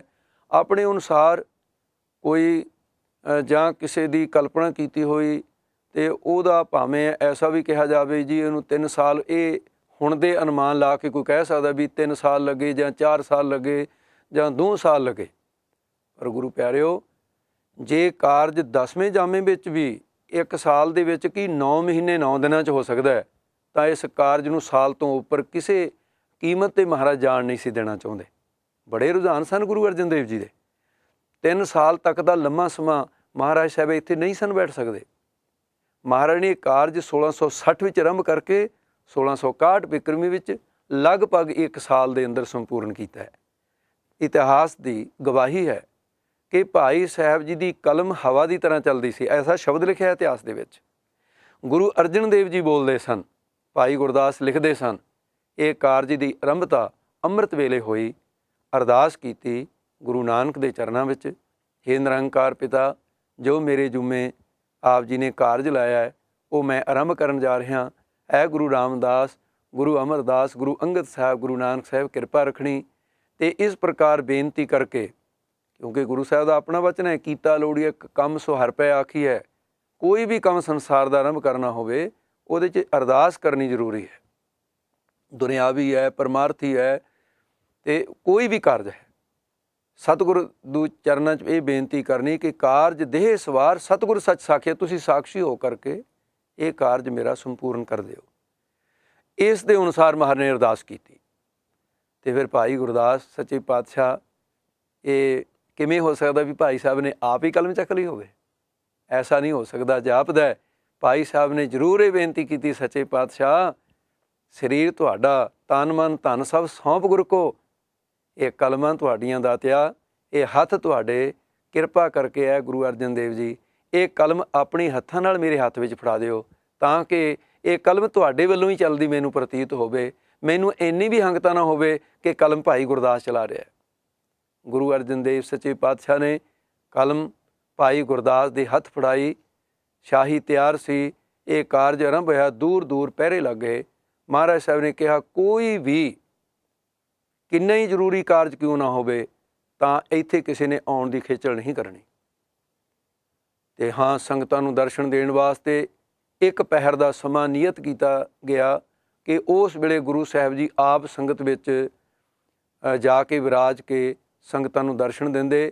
ਪਰ ਇਸ ਇਕਾਂਤ ਜਗ੍ਹਾ ਦੇ ਵਿੱਚ ਮਹਾਰਾਜ ਨੇ ਕੇਵਲ ਉਹਨਾਂ ਸਿੱਖਾਂ ਨੂੰ ਰੱਖਿਆ ਜਿਹੜੇ ਸੇਵਾਦਾਰ ਸਨ, ਜਿਨ੍ਹਾਂ ਨੇ ਲੰਗਰ ਤਿਆਰ ਕਰਨੇ ਸਨ, ਜਿਨ੍ਹਾਂ ਨੇ ਸੇਵਾਵਾਂ ਨਿਭਾਉਣੀਆਂ ਸਨ, ਅਤੇ ਭਾਈ ਸਾਹਿਬ ਨੂੰ ਆਪਣੇ ਸਨਮੁਖ ਰੱਖਿਆ ਕਿਉਂਕਿ ਲਿਖਾਰੀ ਸਨ। ਗੁਰੂ ਗ੍ਰੰਥ ਸਾਹਿਬ ਦੀ ਸੰਪਾਦਨਾ ਵੇਲੇ ਭਾਈ ਗੁਰਦਾਸ ਪਹਿਲੇ ਲਿਖਾਰੀ ਨੇ। ਬਾਬਾ ਬੁੱਢਾ ਸਾਹਿਬ ਜੀ ਨੂੰ ਹੁਕਮ ਕੀਤਾ, ਬਾਬਾ ਬੁੱਢਾ ਸਾਹਿਬ ਜੀ, ਤੁਹਾਡੀ ਡਿਊਟੀ ਹੁਣ ਸੰਗਤਾਂ ਵਿੱਚ ਬਹਿ ਕੇ ਉਨੀ ਦੇਰ ਤੱਕ ਸ਼ਬਦ ਦਾ ਪਰਚਾ ਕਰਨ ਦੀ ਹੈ। ਕੀਰਤਨ ਹੁੰਦਾ ਰਹੇ, ਸੁੰਦਰ ਵਿਚਾਰਾਂ ਹੋਣ, ਅਤੇ ਤੁਹਾਡੀ ਹੁਣ ਡਿਊਟੀ ਉਨੀ ਦੇਰ ਤੱਕ ਜਿੰਨਾ ਚਿਰ ਮੈਂ ਇਸ ਕਾਰਜ ਵਿੱਚ ਲੱਗਿਆ ਸੰਗਤਾਂ ਨੂੰ ਤੁਸੀਂ ਸੰਭਾਲਣਾ ਹੈ। ਲੰਗਰ 'ਚ ਫਰਕ ਨਾ ਪਵੇ, ਆਏ ਗਏ ਮੇਰੇ ਸਿੱਖ ਸੰਗਤਾਂ ਨੂੰ ਕੋਈ ਤਕਲੀਫ ਨਾ ਹੋਵੇ, ਅਤੇ ਨਾਲ ਉਹਨਾਂ ਨੂੰ ਬੇਨਤੀ ਕਰਦੇ ਰਹੋ। ਅਤੇ ਖੁੱਲ੍ਹੇ ਦਰਸ਼ਨ ਤਾਂ ਹੁਣ ਸਾਲ ਬਾਅਦ ਹੀ ਹੋਣਗੇ, ਅਤੇ ਪਹਿਰ ਕਾ ਕੇ ਮਹਾਰਾਜ ਦਰਸ਼ਨ ਦਿੰਦੇ ਵੀ ਸਨ। ਐਸਾ ਵੀ ਇਤਿਹਾਸ 'ਚ ਹੈ। ਕਾਰਜ ਆਰੰਭ ਹੋਇਆ, ਬਾਬਾ ਬੁੱਢਾ ਸਾਹਿਬ ਜੀ ਨੇ ਇਹ ਡਿਊਟੀ ਸੰਭਾਲੀ, ਅਤੇ ਸਤਿਗੁਰੂ ਮਹਾਰਾਜ ਨੇ ਪਹਿਲੇ ਦਿਨ ਭਾਈ ਗੁਰਦਾਸ ਨੂੰ ਕਹਿ ਕੇ ਤਰਤੀਬ ਇਹ ਰੱਖੀ ਕਿ ਜਿੰਨਿਆਂ ਰਾਗਾਂ ਵਿੱਚ ਬਾਣੀ ਉਚਾਰਨ ਕਰਨੀ ਸੀ ਕਿ ਹਰ ਰਾਗ ਦੇ ਆਰੰਭ ਵਿੱਚ ਪਹਿਲਾਂ ਗੁਰੂ ਨਾਨਕ ਦੀ ਬਾਣੀ ਸਤਿਗੁਰੂ ਮਹਾਰਾਜ ਜੀ ਉਚਾਰਨ ਕਰਦੇ, ਅਤੇ ਫਿਰ ਜਿੰਨੇ ਕੁ ਸ਼ਬਦ ਗੁਰੂ ਅੰਗਦ ਸਾਹਿਬ ਜੀ ਦੇ, ਗੁਰੂ ਅਮਰਦਾਸ, ਗੁਰੂ ਰਾਮਦਾਸ ਮਹਾਰਾਜ ਦੇ, ਫਿਰ ਆਪਣੀ ਉਚਾਰਨ ਕੀਤੀ ਬਾਣੀ। ਇਉਂ ਮਹਾਰਾਜ ਸਾਹਿਬ ਸੱਚੇ ਪਾਤਸ਼ਾਹ ਨੇ ਇਹ ਕਾਰਜ ਆਰੰਭ ਕੀਤਾ। ਪਹਿਲੇ ਦਿਨ ਸ੍ਰੀ ਜਪਜੀ ਸਾਹਿਬ ਸੱਚੇ ਪਾਤਸ਼ਾਹ ਦੀ ਬਾਣੀ ਜਿਹੜੀ ਗੁਰੂ ਨਾਨਕ ਸਾਹਿਬ ਜੀ, ਇਹ ਬਾਣੀ ਬੜੇ ਪਿਆਰ ਸਤਿਕਾਰ ਦੇ ਨਾਲ ਭਾਈ ਗੁਰਦਾਸ ਸਾਹਿਬ ਜੀ ਤੋਂ ਰਖਵਾਈ, ਅਤੇ ਇਸ ਤੋਂ ਬਾਅਦ ਫਿਰ ਕਾਰਜ ਬੜੀ ਫੁਰਤੀ ਦੇ ਨਾਲ ਅੱਗੇ ਭਾਈ ਸਾਹਿਬ ਜੀ ਲਿਖਦੇ ਗਏ। ਜੋ ਤਰਤੀਬ ਗੁਰੂ ਗ੍ਰੰਥ ਸਾਹਿਬ ਦੇ ਅੰਦਰ ਆਪ ਜੀ ਵੇਖ ਰਹੇ ਹੋ, ਇਹ ਗੁਰੂ ਸਾਹਿਬ ਜੀ ਨੇ ਵੇਲੇ 5ਵੇਂ ਜਾਮੇ ਵਿੱਚ, ਫਿਰ 10ਵੇਂ ਜਾਮੇ ਵਿੱਚ ਸਾਬੋ ਕੀ ਤਲਵੰਡੀ ਦਮਦਮਾ ਸਾਹਿਬ, ਇਸ ਰੂਪ ਦੇ ਵਿੱਚ ਸਤਿਗੁਰੂ ਮਹਾਰਾਜ ਸਾਹਿਬ ਨੇ ਇਹ ਨਿਯਮ ਰੱਖਿਆ ਕਿ ਜਿਸ ਵੇਲੇ ਸ੍ਰੀ ਰਾਗ ਆਰੰਭ ਹੋਇਆ, ਸ੍ਰੀ ਰਾਗ ਦੇ ਅੰਦਰ ਸਤਿਗੁਰੂ ਦੀ ਬਾਣੀ ਗੁਰੂ ਨਾਨਕ ਸਾਹਿਬ ਜੀ ਦੀ, ਫਿਰ ਅੱਗੇ ਗੁਰੂਆਂ ਦੀ ਬਾਣੀ ਉਚਾਰਨ ਕਰਕੇ, ਅਤੇ ਸਭ ਤੋਂ ਬਾਅਦ ਫਿਰ ਭਗਤਾਂ ਦੀ ਬਾਣੀ ਜਦੋਂ ਆਰੰਭ ਕਰਨ ਲੱਗੇ ਤਾਂ ਭਾਈ ਗੁਰਦਾਸ ਸਾਹਿਬ ਜੀ ਨੇ ਕਿਹਾ, ਸੱਚੇ ਪਾਤਸ਼ਾਹ ਜੀ, ਇਹ ਬਾਣੀ ਤਾਂ ਆਪ ਉਚਾਰਨ ਕਰਦੇ ਹੋ, ਅਤੇ ਨਾਮ ਭਗਤਾਂ ਦਾ ਲੈਂਦੇ ਹੋ, ਅਤੇ ਨਾਲ ਸਿਰਲੇਖ ਵੀ ਮੈਨੂੰ ਹੁਕਮ ਕਰ ਦਿੱਤਾ, ਉਹ ਮੈਂ ਲਿਖ ਦਿੱਤਾ, ਭਗਤਾਂ ਕੀ ਬਾਣੀ ਉਚਾਰਨ ਤੁਸੀਂ ਕਰਦੇ ਹੋ, ਇਹ ਕੀ ਰਹੱਸ ਹੈ ਮਹਾਰਾਜ? ਕਹਿਣ ਲੱਗੇ, ਭਾਈ ਸਾਹਿਬ, ਜਿਹੜੇ ਭਗਤ ਨੇ ਅਮਰ ਹਨ, ਅਤੇ ਇਹਨਾਂ ਭਗਤਾਂ ਦੀ ਲੋੜ ਸੀ, ਇਸ ਕਰਕੇ ਇਹਨਾਂ ਦੀਆਂ ਆਤਮਾਵਾਂ ਆ ਕੇ ਹਾਜ਼ਰੀ ਲਵਾਉਂਦੀਆਂ ਨੇ। ਇਹ ਆਪ ਆਪਣੇ ਸ਼ਬਦ ਦੱਸਦੇ ਨੇ, ਮੈਂ ਉਹਨਾਂ ਦੇ ਉਚਾਰਨ ਕੀਤੇ ਸ਼ਬਦ ਤੁਹਾਨੂੰ ਲਿਖਵਾ ਰਿਹਾ। ਅਤੇ ਐਸਾ ਗੁਰਪ੍ਰਤਾਪ ਸੂਰਜ ਗ੍ਰੰਥ ਦੇ ਅੰਦਰ ਆਪ ਜੀ ਪੜ੍ਹ ਸਕਦੇ ਹੋ, ਜਿਹੜੇ ਆਪਣੇ ਕੋਲ ਸਰੋਤ ਨੇ। ਮਨ ਦੀਆਂ ਕਲਪਨਾ ਕਰਕੇ ਬਹੁਤ ਗੱਲਾਂ ਕਹੀਆਂ ਜਾ ਸਕਦੀਆਂ ਨੇ, ਪਰ ਸਾਧ ਸੰਗਤ ਜੀ, ਇਤਿਹਾਸ ਦੇ ਤੱਥਾਂ ਨੂੰ ਝੁਠਲਾਇਆ ਨਹੀਂ ਜਾ ਸਕਦਾ। ਹਾਂ, ਇਹ ਬਾਤ ਵੱਖਰੀ ਹੈ ਕਿ ਸਾਰੇ ਲੋਕਾਂ ਨੂੰ ਸਾਰੀਆਂ ਗੱਲਾਂ ਮਾਫਕ ਨਹੀਂ ਆ ਸਕਦੀਆਂ, ਸਾਰੇ ਲੋਕਾਂ ਨੂੰ ਸਾਰੀਆਂ ਗੱਲਾਂ ਜਿਹੜੀਆਂ ਨੇ ਉਹ ਚੰਗੀਆਂ ਵੀ ਨਹੀਂ ਲੱਗਦੀਆਂ ਹੁੰਦੀਆਂ, ਅਤੇ ਫਿਰ ਵੀ ਜੋ ਪਰੰਪਰਾ ਹੈ ਉਹਦੇ ਅਨੁਸਾਰ ਜੇ ਕਿਸੇ ਨੂੰ ਪਰੰਪਰਾ ਚੰਗੀ ਨਹੀਂ ਲੱਗਦੀ, ਉਹ ਆਪਣੇ ਵੱਖਰੇ ਉਹਦੇ ਆਪਣੇ ਨਿੱਜੀ ਵਿਚਾਰ ਹੋ ਸਕਦੇ ਹੈ। ਪਰ ਗੁਰਪ੍ਰਤਾਪ ਸੂਰਜ ਗ੍ਰੰਥ ਦੇ ਅੰਦਰ ਭਾਈ ਸਾਹਿਬ ਨੇ ਜਿਹੜੇ ਮੇਰੀ ਮਿਹਨਤ ਦੇ ਨਾਲ ਭਾਈ ਰਾਮ ਕੌਰ ਜੀ ਨੇ ਉਚਾਰਨ ਕੀਤਾ ਹੋਈ ਇਹ ਸਾਰੀ ਕਥਾ, ਅਤੇ ਉਹ ਭਾਈ ਸਾਹਿਬ ਨੇ ਤਾਂ ਕੇਵਲ ਛੰਦਾਬੰਦੀ ਕੀਤੀ ਹੈ, ਕੋਈ ਭਾਈ ਸੰਤੋਖ ਸਿੰਘ ਨੇ ਥੋੜ੍ਹੀ ਕੋਲੋਂ ਲਿਖ ਦਿੱਤਾ ਸਾਰੀਆਂ ਗੱਲਾਂ। ਸੋ ਉਸ ਦੇ ਅੰਦਰ ਆਪ ਜੀ ਵਿਸਥਾਰ ਨਾਲ ਪੜ੍ਹ ਸਕਦੇ ਹੋ। ਅਤੇ ਜਿਸ ਵੇਲੇ ਭਾਈ ਗੁਰਦਾਸ ਦੇ ਮਨ ਵਿੱਚ ਥੋੜ੍ਹੀ ਜਿਹੀ ਸ਼ੰਕਾ ਰਹੀ, ਮਹਾਰਾਜ ਕਹਿੰਦੇ, ਭਾਈ ਸਾਹਿਬ, ਤੁਹਾਨੂੰ ਇਹ ਸ਼ੰਕਾ ਰਹਿਣੀ ਨਹੀਂ ਚਾਹੀਦੀ। ਇਹ ਕਹਿਣ ਲੱਗੇ, ਮਹਾਰਾਜ, ਜੇ ਉਹ ਆਪ ਜੀ ਦੇ ਕੋਲ ਦਰਸ਼ਨ ਦਿੰਦੇ ਹੈ ਤਾਂ ਮੈਨੂੰ ਦਰਸ਼ਨ ਹੋ ਸਕਦੇ ਹੈ? ਮਹਾਰਾਜ ਕਹਿੰਦੇ, ਇਹ ਕਿੱਡੀ ਵੱਡੀ ਗੱਲ ਹੈ, ਕੱਲ੍ਹ ਨੂੰ ਤੈਨੂੰ ਦਰਸ਼ਨ ਹੋ ਜਾਣਗੇ। ਮਹਾਰਾਜ ਸਾਹਿਬ ਜੀ ਨੇ ਉਹਨੂੰ ਸਵਖਤੇ ਬੁਲਾਇਆ। ਅੰਮ੍ਰਿਤ ਵੇਲੇ ਭਾਈ ਸਾਹਿਬ ਜੀ ਜਦੋਂ ਆ ਰਹੇ ਸੀ ਤੰਬੂ ਦੇ ਬੂਹੇ 'ਤੇ ਪਹੁੰਚੇ, ਉਦੋਂ ਭਗਤ ਕਬੀਰ ਸਾਹਿਬ ਅਤੇ 15 ਹੀ ਭਗਤ ਜਿਹੜੇ ਨਾਲ, ਸਾਰੇ ਭਗਤ ਜਿਹੜੇ ਨੇ ਬੂਹੇ ਦੇ ਅੱਗੇ ਮਿਲੇ, ਅਤੇ ਭਾਈ ਸਾਹਿਬ ਜੀ ਹੈਰਾਨ ਹੋ ਗਏ। ਹੱਥ ਜੋੜ ਕੇ ਭਾਈ ਸਾਹਿਬ ਨੇ ਭਗਤਾਂ ਨੂੰ ਨਮਸਕਾਰ ਕੀਤੀ। ਭਗਤਾਂ ਨੇ ਭਾਈ ਸਾਹਿਬ ਨੂੰ ਕਹਿੰਦੇ, ਤੁਸੀਂ ਵੱਡੇ ਹੋ, ਗੁਰੂ ਕੇ ਸਿੱਖ ਹੋ, ਅਤੇ ਸਾਰਿਆਂ ਨੇ ਪ੍ਰੀਚਾ ਕਰਾਇਆ। ਇਹ ਭਗਤ ਕਬੀਰ ਸਾਹਿਬ, ਇਹ ਫਰੀਦ ਸਾਹਿਬ, ਇਹ ਰਾਮਾਨੰਦ ਜੀ, ਇਹ ਪਰਮਾਨੰਦ ਜੀ, ਇਹ ਸਾਰੇ ਜਿਹੜੇ ਭਗਤ ਸਨ, ਦਰਸ਼ਨ ਕਰਕੇ ਗਦਗਦ ਹੋਏ ਅੰਦਰ ਗਏ। ਸੱਚੇ ਪਾਤਸ਼ਾਹ, ਤੇਰੀਆਂ ਤੂੰ ਜਾਣੇ। ਸਿੱਖੀ ਦੀ ਬੁਨਿਆਦ ਗੁਰੂ ਪਿਆਰਿਓ ਭਾਵਨਾ 'ਤੇ ਖੜ੍ਹੀ ਹੈ। ਜਿਹੜੇ ਲੋਕ ਕੈਂਚੀ ਉਹਨਾਂ ਦੀ ਜ਼ੁਬਾਨ ਬਣ ਗਈ ਹੈ, ਅਤੇ ਸਿਧਾਂਤਾਂ ਨੂੰ, ਭਾਵਨਾਵਾਂ ਨੂੰ ਕੱਟਣ ਤੋਂ ਬਿਨਾਂ ਉਹ ਆਪਣੀ ਮਹਾਨਤਾ ਨਹੀਂ ਸਮਝਦੇ, ਉਹ ਕਹਿੰਦੇ ਸਾਡੀ ਮਹਾਨਤਾ ਦੇ ਇਹਦੇ 'ਚ ਹੈ ਜਦੋਂ ਅਸੀਂ ਕੋਈ ਨਵੀਂ ਗੱਲ ਕਰਕੇ ਦਿਖਾਈਏ ਕੱਟ-ਵੱਢ ਕਰਕੇ। ਦਾਸ ਬੇਨਤੀ ਕਰੇਗਾ ਗੁਰੂ ਪਿਆਰਿਓ ਤਰਸ ਕਰੋ ਆਪਣੀ ਕੌਮ 'ਤੇ, ਜੋ ਸਰੋਤਾਂ ਦੇ ਵਿੱਚ ਹੈ, ਜੋ ਆਪਣੇ ਕੋਲ ਸਰੋਤ ਹਨ ਅਤੇ ਉਹਨਾਂ ਦੇ ਅਨੁਸਾਰ ਹੀ ਹੋਣਾ ਚਾਹੀਦਾ ਅਤੇ ਆਓ ਉਹਦੇ ਵਿੱਚ ਵੀ ਸਾਨੂੰ ਬਹੁਤ ਸਾਰੀ ਘੋਖ ਕਰਕੇ ਚੱਲਣਾ ਚਾਹੀਦਾ। ਸਤਿਗੁਰੂ ਮਹਾਰਾਜ ਸਾਹਿਬ ਜੀ ਨੇ ਬਾਣੀ ਦਾ ਸਿਲਸਿਲਾ ਜਾਰੀ ਕੀਤਾ। ਸ੍ਰੀ ਰਾਗ ਸਮਾਪਤ ਹੋ ਗਿਆ, ਮਾਝ ਰਾਗ ਸ਼ੁਰੂ ਹੋ ਗਿਆ, ਮਾਝ ਰਾਗ ਸਮਾਪਤ ਹੋਇਆ, ਗੌੜੀ ਰਾਗ ਸ਼ੁਰੂ ਹੋ ਗਿਆ। ਗੌੜੀ ਰਾਗ ਜਿਸ ਵੇਲੇ ਆਪ ਜੀ ਲਿਖ ਰਹੇ ਸਨ, ਉਸ ਵੇਲੇ ਬਾਬਾ ਬੁੱਢਾ ਸਾਹਿਬ ਅਤੇ ਭਾਈ ਗੁਰਦਾਸ ਇਹ ਇਕੱਠੇ ਹੋ ਕੇ ਸਤਿਗੁਰੂ ਮਹਾਰਾਜ ਜਿੱਥੇ ਮਹਾਰਾਜ ਸਾਹਿਬ ਜੀ ਦਾ ਪਾਵਨ ਸਥਾਨ ਵੀ ਹੈ, ਛੋਟੀ ਬੇਰੀ ਖੜੀ ਹੈ, ਉੱਥੇ ਬੈਠੇ ਆਪ ਜੀ ਬੜੇ ਪ੍ਰੇਮ ਦੇ ਨਾਲ ਆਪਣਾ ਨਿਤਨੇਮ ਕਰ ਰਹੇ ਸਨ। ਬਾਬਾ ਬੁੱਢਾ ਸਾਹਿਬ ਅਤੇ ਭਾਈ ਗੁਰਦਾਸ ਕਹਿੰਦੇ ਜੀ ਸੰਗਤ ਦੀ ਬੇਨਤੀ ਹੈ। ਮਹਾਰਾਜ ਕਹਿੰਦੇ ਦੱਸੋ। ਕਹਿੰਦੇ ਮਹਾਰਾਜ ਐਸਾ ਬਾਣੀ ਦਾ ਬੋਹਿਥਾ ਤਿਆਰ ਕਰ ਰਹੇ ਹੋ, ਗੁਰੂ ਅਮਰਦਾਸ ਦੇ ਬਚਨ ਅੱਜ ਸਫਲੇ ਹੋ ਰਹੇ ਹਨ, ਦੋਹਿਥਾ ਬਾਣੀ ਕਾ ਬੋਹਿਥਾ, ਵੀ ਸੰਗਤਾਂ ਬੇਨਤੀ ਕਰਦੀਆਂ ਨੇ ਮਹਾਰਾਜ ਅੱਠੇ ਪਹਿਰ ਤਾਂ ਸਿਮਰਨ ਨਹੀਂ ਹੋ ਸਕਦਾ, ਕਿਉਂਕਿ ਕਾਰੋਬਾਰਾਂ ਦੇ ਵਿੱਚ ਲੱਗੇ ਰਹਿੰਦੇ ਹਾਂ, ਕੋਈ ਸੌਣ ਦਾ ਸਮਾਂ, ਕੁਝ ਗੱਲਾਂ ਬਾਤਾਂ ਕਰਨ ਦਾ, ਕੁਝ ਖਾਣ ਪੀਣ ਦਾ, ਚਾਹੁੰਦੇ ਹਾਂ ਅਸੀਂ ਵੀ ਅੱਠੇ ਪਹਿਰ ਨਾਮ ਜਪੀਏ। ਪਰ ਮਹਾਰਾਜ ਤੁਸੀਂ ਜੇ ਕਹਿੰਦੇ ਹੋ ਸਾਥ ਸਾਥ ਸਿਮਰੋ ਗੋਬਿੰਦ ਸਿਮਰਿਆ ਨਹੀਂ ਜਾਂਦਾ, ਵੀ ਕਿਰਪਾ ਕਰੋ ਜੇ ਆਪ ਜੀ ਤਰਸ ਕਰਕੇ ਸਾਡੇ ਕਲਯੁਗੀ ਜੀਵਾਂ ਦੀਆਂ ਮੰਦ ਬੁੱਧੀਆਂ 'ਤੇ, ਛੋਟੀਆਂ ਉਮਰਾਂ ਵਾਲਿਆਂ ਮੰਦ ਬੁੱਧੀਆਂ ਨੇ, ਕੋਈ ਮਹਾਰਾਜ ਐਸੀ ਬਾਣੀ ਰਚਦੇ ਹੋ। ਇਸ ਭੰਡਾਰੇ ਦੇ ਵਿੱਚ ਬਾਣੀ ਦਾ ਭੰਡਾਰਾ ਇਸ ਵੇਲੇ ਖੁੱਲ੍ਹਿਆ, ਇਹਦੇ ਵਿੱਚ ਮਹਾਰਾਜ ਵਰਤਾਰਾ ਐਸਾ ਵਰਤਾ ਦਿਓ ਕਿ ਕੋਈ ਬਾਣੀ ਐਸੀ ਰਚ ਦਿਓ ਜਿਹਦੇ ਪਾਠ ਕਰਨ ਦੇ ਨਾਲ ਸਾਵੇ 8 ਪੈਰਾਂ ਦੇ ਸਾਰੇ ਹੀ ਸਵਾਦ ਸਫਲੇ ਹੋ ਜਾਣ। ਮਹਾਰਾਜ ਸਾਹਿਬ ਜੀ ਬਹੁਤ ਪ੍ਰਸੰਨ ਹੋਏ। ਉਸ ਵੇਲੇ ਫਿਰ ਸਤਿਗੁਰੂ ਮਹਾਰਾਜ ਸੱਚੇ ਪਾਤਸ਼ਾਹ ਜੀ ਨੇ ਗੌੜੀ ਰਾਗ ਦੇ ਅੰਦਰ ਮਹੱਲਾ ਪੰਜਵਾ ਅਤੇ ਸਿਰ ਲੇਖ ਦਿੱਤਾ ਸੁਖਮਣੀ। ਅਤੇ ਸੁਖਮਣੀ ਸਾਹਿਬ ਇਸ ਕਰਕੇ ਜਪਜੀ ਸਾਹਿਬ ਅਤੇ ਸੁਖਮਣੀ ਸਾਹਿਬ ਇਹ ਦੋ ਬਾਣੀਆਂ ਦੀ ਆਪਣੀ ਹੀ ਮਹਾਨਤਾ ਹੈ ਗੁਰੂ ਗ੍ਰੰਥ ਸਾਹਿਬ ਵਿੱਚ। ਬਾਕੀ ਹੋਰ ਵੀ ਬਾਣੀਆਂ ਦੀ ਕੋਈ ਮਹਾਨਤਾ ਜੇ ਕਿ ਇਹ ਵੀ ਘੱਟ ਨਹੀਂ, ਬੇਅੰਤ ਮਹਾਨਤਾ, ਵੱਖਰੇ ਵੱਖਰੇ ਮਹਾਤਮ, ਆਨੰਦ ਸਾਹਿਬ ਦਾ ਆਪਣਾ, ਹੋਰ ਬਾਣੀਆਂ ਦਾ ਆਪਣਾ, ਪਰ ਇਹ ਦੋ ਬਾਣੀਆਂ ਬੜੀਆਂ ਵਿਸ਼ੇਸ਼ ਨੇ। ਮਹਾਰਾਜ ਸਾਹਿਬ ਜੀ ਕਹਿਣ ਲੱਗੇ ਸੁਖਮਣੀ ਸਾਹਿਬ ਦੀਆਂ 24 ਸਲੋਕ 24 ਅਸ਼ਟਪਦੀਆਂ ਉਚਾਰਨ ਕੀਤੀਆਂ ਅਤੇ ਕੁਝ ਸਾਧ ਸੰਗਤ ਜੀ ਜਿਹੜੇ ਸੰਪਰਦਾਈ ਟੀਕਾ ਜੈਸਾ ਭਾਈ ਮਨੀ ਸਿੰਘ ਦੀ ਸੰਪਰਦਾ ਦੇ ਗਿਆਨੀ ਅਮੀਰ ਸਿੰਘ ਦੇ ਸ਼ਿਸ਼ ਗਿਆਨੀ ਕਿਰਪਾਲ ਸਿੰਘ ਜੀ ਮਹਾਤਮਾ ਨੇ ਟੀਕਾ ਜਿਹੜਾ ਉਹ ਲਿਖਤ ਵਿੱਚ ਲਿਆਂਦਾ, ਉਹਦੇ ਵਿੱਚ ਜਿਹੜੇ ਅੱਖਰ ਲਿਖੇ ਹੋਏ ਆ ਵੀ ਸੁਖਮਣੀ ਸਾਹਿਬ ਦੇ ਇੰਨੇ ਅੱਖਰ ਨੇ ਸਾਧ ਸੰਗਤ ਜੀ, ਉਹ ਗਿਣਤੀ ਦੇ ਵਿੱਚ ਮੈਂ ਵੀ ਉਹਨਾਂ ਦੇ ਲਿਖੇ ਹੋਇਆਂ ਨੂੰ ਆਪਣੇ ਇੱਕ ਗ੍ਰੰਥ ਵਿੱਚ ਮੈਂ ਵੀ ਲਿਖ ਦਿੱਤਾ ਇਹ, ਪਰ ਬਾਅਦ ਦੇ ਵਿੱਚ ਜਦੋਂ ਗਿਣਤੀ ਕੀਤੀ ਹੈ ਅਤੇ ਉਹ 24,000 ਸੁਖਮਣੀ ਸਾਹਿਬ ਦੇ ਅੱਖਰ ਗਿਣਤੀ ਵਿੱਚ ਨਹੀਂ ਆਏ ਹਨ। ਇਸ ਕਰਕੇ ਦਾਸ ਉਹਨਾਂ ਅੱਖਰਾਂ ਦੀ ਗਿਣਤੀ ਨਹੀਂ ਇੱਥੇ ਕਰੇਗਾ, ਕਿਉਂਕਿ ਇਹ ਸਾਬਤ ਹੋ ਚੁੱਕਿਆ ਵੀ ਉਸ ਦੇ ਵਿੱਚ ਥੋੜ੍ਹੀ ਜਿਹੀ ਗਿਆਨੀ ਜੀ ਹੋਰਾਂ ਨੇ, ਗਿਆਨੀ ਕਿਰਪਾਲ ਸਿੰਘ ਜੀ ਨੇ ਆਪ ਗਿਣਤੀ ਨਾ ਕਰਨ ਕਰਕੇ ਕਿਸੇ ਦੀ ਗਿਣਤੀ ਕਹਿਣ ਤੋਂ ਹੀ ਉਹਨਾਂ ਨੇ ਉਹ ਲਿਖ ਦਿੱਤਾ ਹੈ ਅਤੇ ਉਹ 24,000 ਅੱਖਰ ਜਿਹੜੇ ਸੁਖਮਣੀ ਸਾਹਿਬ ਦੇ ਬਣਦੇ ਨਹੀਂ ਅਤੇ 25,058 ਅੱਖਰ ਬਣਦੇ ਹੈ। ਅਤੇ ਇਸ ਕਰਕੇ ਸਾਰੇ ਅੱਖਰ ਜੇ ਪੈਰਾਂ ਵਾਲੇ 630 ਅੱਖਰ ਪੈਰਾਂ ਵਾਲੇ ਬਣਦੇ ਹੈ, ਅਤੇ ਜੇ ਪੈਰਾਂ ਵਾਲੇ ਅੱਖਰਾਂ 'ਤੇ ਉਹਨਾਂ ਨੂੰ ਜੋੜ ਲਈਏ ਤਾਂ 25,058 ਅੱਖਰ ਬਣਦੇ ਹੈ। ਅਤੇ ਮਹਾਰਾਜ ਸਾਹਿਬ ਜੀ ਨੇ 24,000 ਦਾ ਸੰਤ ਗਿਆਨੀ ਗੁਰਬਚਨ ਸਿੰਘ ਜੀ ਨੇ ਕਥਾ ਦੇ ਵਿੱਚ ਉਹਨਾਂ ਨੇ ਇਹ ਗਿਣਤੀਆਂ ਮਿਣਤੀਆਂ ਨਾਲੋਂ ਇਸ ਗੱਲ ਨੂੰ ਇਹ ਪਸੰਦ ਕੀਤਾ, 2 ਵਾਰ ਦੁਹਰਾਇਆ ਕਿ ਜਿੰਨੇ ਵੀ ਸਵਾਸ 8 ਪੈਰਾਂ 'ਚ ਆਉਂਦੇ ਨੇ ਸੁਖਮਣੀ ਸਾਹਿਬ ਦਾ ਇੱਕ ਪਾਠ ਕਰਨ ਦੇ ਨਾਲ ਸਾਰੇ ਸਵਾਸ ਸਫਲੇ ਹੋ ਜਾਂਦੇ ਨੇ। ਬਾਤ ਮਹਾਂਪੁਰਖਾਂ ਵਾਲੀ ਮੰਨਣਯੋਗ ਹੈ। ਅਤੇ ਦਾਸ ਇੱਥੇ ਸਿਮਰ ਬੇਨਤੀ ਕਰੇਗਾ ਕਿ ਸੁਖਮਣੀ ਸਾਹਿਬ ਦਾ ਮਹਾਤਮ ਇੱਕ ਵੱਖਰਾ ਵਿਸ਼ਾ ਹੈ। ਜਦੋਂ ਕਿਤੇ ਸਮਾਂ ਗੁਰੂ ਨੇ ਬਖਸ਼ਿਆ ਕੇਵਲ ਸੁਖਮਣੀ ਸਾਹਿਬ ਦੇ ਮਹਾਤਮ 'ਤੇ ਇਹੀ ਵਿਸ਼ਾ ਰੱਖ ਕੇ ਗੱਲ ਹੋਵੇ, ਉਹਦੇ 'ਚ ਆਪ ਜੀ ਨੂੰ ਬਹੁਤ ਗੱਲਾਂ ਐਸੀਆਂ ਮਿਲਣਗੀਆਂ ਜਿਹੜੇ ਸੁਖਮਣੀ ਸਾਹਿਬ ਦਾ ਪਾਠ ਨਹੀਂ ਕਰਦੇ ਉਹ ਵੀ ਕਰਨ ਲੱਗ ਜਾਂਦੇ ਆ। ਐਡਾ ਵੱਡਾ ਮਹਾਤਮ ਸੁਖਮਣੀ ਸਾਹਿਬ ਦਾ। ਮਹਾਰਾਜ ਸਾਹਿਬ ਨੇ ਤੇ ਕਿਰਪਾ ਕਰਕੇ ਸੰਪੂਰਨ ਸੁਖਮਣੀ ਸਾਹਿਬ ਆਪਣੀ ਰਸਨਾ ਤੋਂ ਉਚਾਰਨ ਕੀਤੀ ਹੈ ਅਤੇ ਸਤਿਗੁਰੂ ਮਹਾਰਾਜ ਸੱਚੇ ਪਾਤਸ਼ਾਹ ਵੀ ਇਹ ਸਿਲਸਿਲਾ ਬਾਣੀ ਦਾ ਜਾਰੀ ਰਿਹਾ।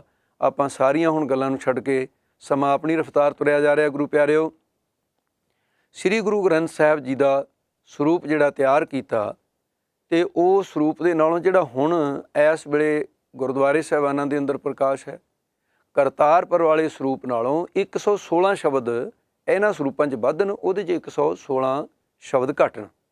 ਉਹਨਾਂ ਦਾ ਕਾਰਨ ਕੀ ਹੈ?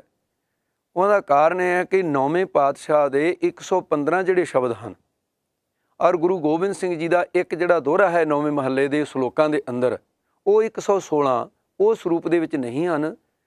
ਤੇ ਇਹ ਸਰੂਪ ਦੇ ਵਿੱਚ ਦਮਦਮੀ ਬੀੜ ਦੇ ਅੰਦਰ ਹੈ, ਜਿਹੜੀ ਪ੍ਰਚਲਿਤ ਬੀੜ ਹੈ, ਗੁਰਤਾ ਗੱਦੀ ਵਾਲੀ ਬੀੜ ਹੈ, ਇਸ ਗੁਰੂ ਸਾਹਿਬ ਦੇ ਸਰੂਪ ਦੇ ਅੰਦਰ ਉਹ ਸੰਪੂਰਨ ਹਨ। ਹੁਣ ਕਿਹੜੇ ਕਿਹੜੇ ਗੁਰੂ ਸਾਹਿਬਾਨਾਂ ਦੀ ਕਿੰਨੀ ਬਾਣੀ ਹੈ ਤੇ ਕਿਹੜੇ ਭਗਤਾਂ ਦੀ ਕਿੰਨੀ ਬਾਣੀ ਹੈ, ਆਪਾਂ ਇਸ ਪਾਸੇ ਹੁੰਨੇ।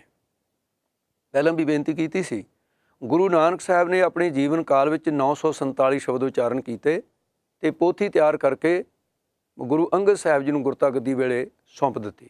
ਉਹ ਪੋਥੀ ਦਾ ਜ਼ਿਕਰ ਦੋ ਥਾਂ ਤੇ ਭਾਈ ਗੁਰਦਾਸ ਨੇ ਕੀਤਾ। ਇਤਿਹਾਸ ਨੇ ਕਿ ਬਾਣੀ ਕਾ ਖਜ਼ਾਨਾ ਭਾਈ ਲਹਿਣੇ ਨੂੰ ਸੌਂਪਿਆ ਦਾ ਜ਼ਿਕਰ ਆਪ ਜੀ ਪੜ੍ਹ ਸਕਦੇ ਹੋ। ਗੁਰੂ ਅੰਗਦ ਸਾਹਿਬ ਜੀ ਨੇ 63 ਸ਼ਬਦ ਉਚਾਰਨ ਕੀਤੇ, ਗੁਰੂ ਅਮਰਦਾਸ ਜੀ ਨੇ 869, ਚੌਥੇ ਪਾਤਸ਼ਾਹ ਗੁਰੂ ਰਾਮਦਾਸ ਜੀ 638 ਸ਼ਬਦ, ਗੁਰੂ ਅਰਜਨ ਦੇਵ ਜੀ ਮਹਾਰਾਜ ਨੇ 2313 ਸ਼ਬਦ ਉਚਾਰਨ ਕੀਤੇ। ਗੁਰੂ ਸਾਹਿਬਾਨਾਂ ਦੇ ਇੱਥੇ ਤੱਕ ਜਿਹੜੇ ਸ਼ਬਦ ਹਨ 4929 ਸ਼ਬਦ, 946 ਸ਼ਬਦ ਜਿਹੜੇ ਬਣਦੇ ਹੈ, 4946 ਸ਼ਬਦ ਗੁਰੂ ਸਾਹਿਬਾਨਾਂ ਦੀ ਬਾਣੀ ਦੇ ਹੋ ਗਏ। ਇਸ ਤੋਂ ਬਾਅਦ ਭਗਤਾਂ ਦੀ ਬਾਣੀ ਆਉਂਦੀ ਹੈ। ਇਹਦੇ 'ਚ ਮੈਂ ਪਹਿਲਾਂ ਹੀ ਬੇਨਤੀ ਕਰਦੇ ਹਾਂ ਵੀ 8 ਤਾਂ ਗੁਰਸਿੱਖ ਨੇ ਜਿਨ੍ਹਾਂ ਦੀ ਬਾਣੀ ਹੈ, ਜਿਵੇਂ ਸੰਮਨ ਮੂਸਨ ਦੋਨੇ ਹੋ ਗਏ, ਜਮਾਲ ਤੇ ਪਤੰਗ ਦੋਨੇ ਹੋ ਗਏ, 4 ਇਹ ਹੋ ਗਏ।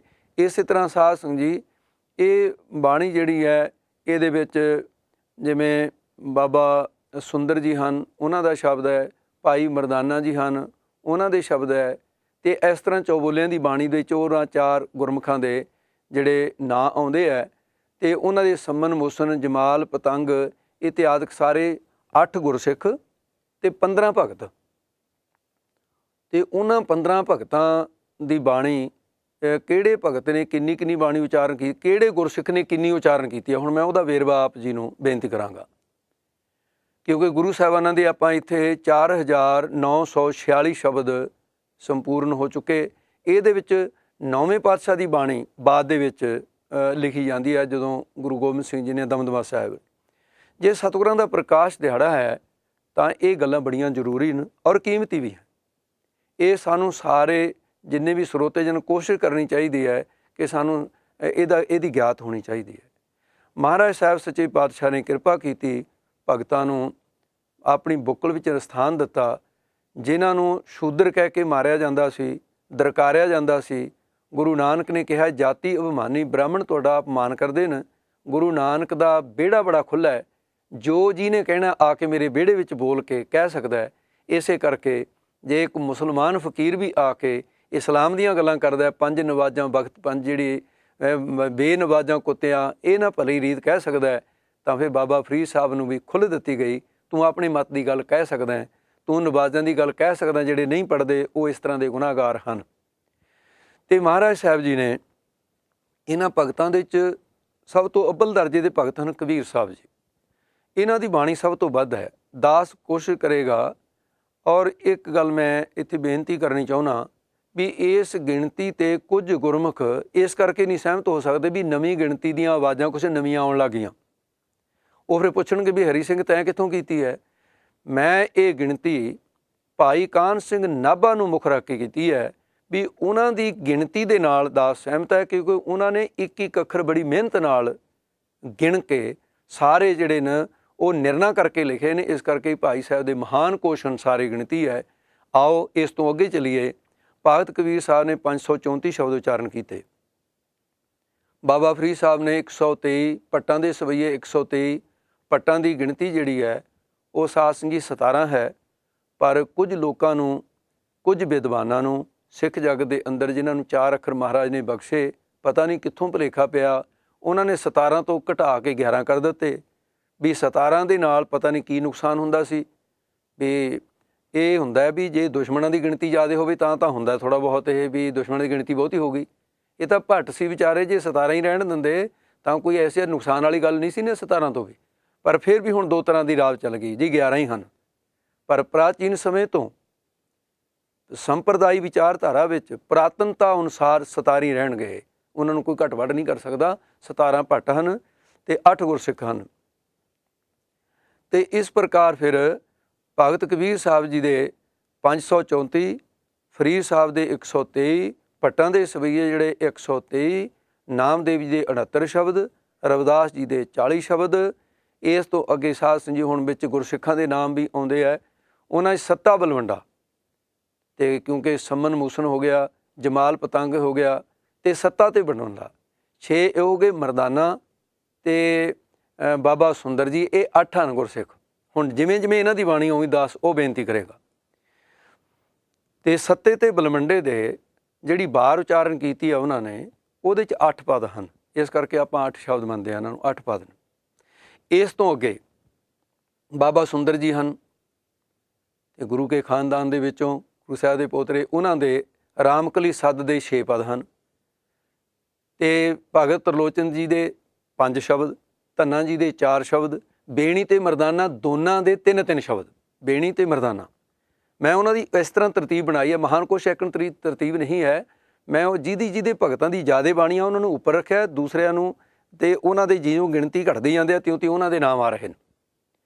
ਇਸ ਤੋਂ ਅੱਗੇ ਜਿਵੇਂ ਮਰਦਾਨਾ ਜੀ ਅਤੇ ਬੇਣੀ ਜੀ ਦੇ ਦੋਨਾਂ ਦੇ 3-3 ਸ਼ਬਦ ਹੋ ਗਏ, ਇਹਨਾਂ ਦੋਨਾਂ ਦੇ, ਅਤੇ ਇਹਨਾਂ ਤਿੰਨਾਂ ਦੇ 2-2 ਸ਼ਬਦ, ਜਿਹਦੇ ਵਿੱਚ ਜੈਦੇਵ, ਭੀਖਮ ਅਤੇ ਸੂਰਦਾਸ, ਇਹ ਭਗਤ ਤਿੰਨਾਂ ਅਤੇ ਸ਼ਬਦ 2-2 ਨੇ ਇਹਨਾਂ ਦੇ ਸਾਰੇ। ਹੁਣ ਦਾਸ ਉਹਨਾਂ ਦਾ ਨਾਂ ਲਏਗਾ ਜਿਹੜੇ ਮਹਾਂਪੁਰਸ਼ਾਂ ਦਾ ਸਿਰਫ ਇੱਕੋ ਇੱਕ ਸ਼ਬਦ ਹੈ ਗੁਰੂ ਗ੍ਰੰਥ ਸਾਹਿਬ 'ਚ। ਉਹਦੇ 'ਚ ਪਰਮਾਨੰਦ ਜੀ, ਰਾਮਾਨੰਦ, ਪੀਪਾ, ਸਧਨਾ ਅਤੇ ਸੈਣ, ਇਹ 5 ਹੋ ਗਏ। 5 ਦਾ ਇੱਕ ਸ਼ਬਦ ਹੈ। ਇਹਨਾਂ ਦਾ ਸਾਰਿਆਂ ਦਾ ਜੋੜ ਕਰੋ ਜੋ ਆਪ ਜੀ ਨੇ ਸੁਣਿਆ ਹੈ, 929 ਹੋ ਗਿਆ।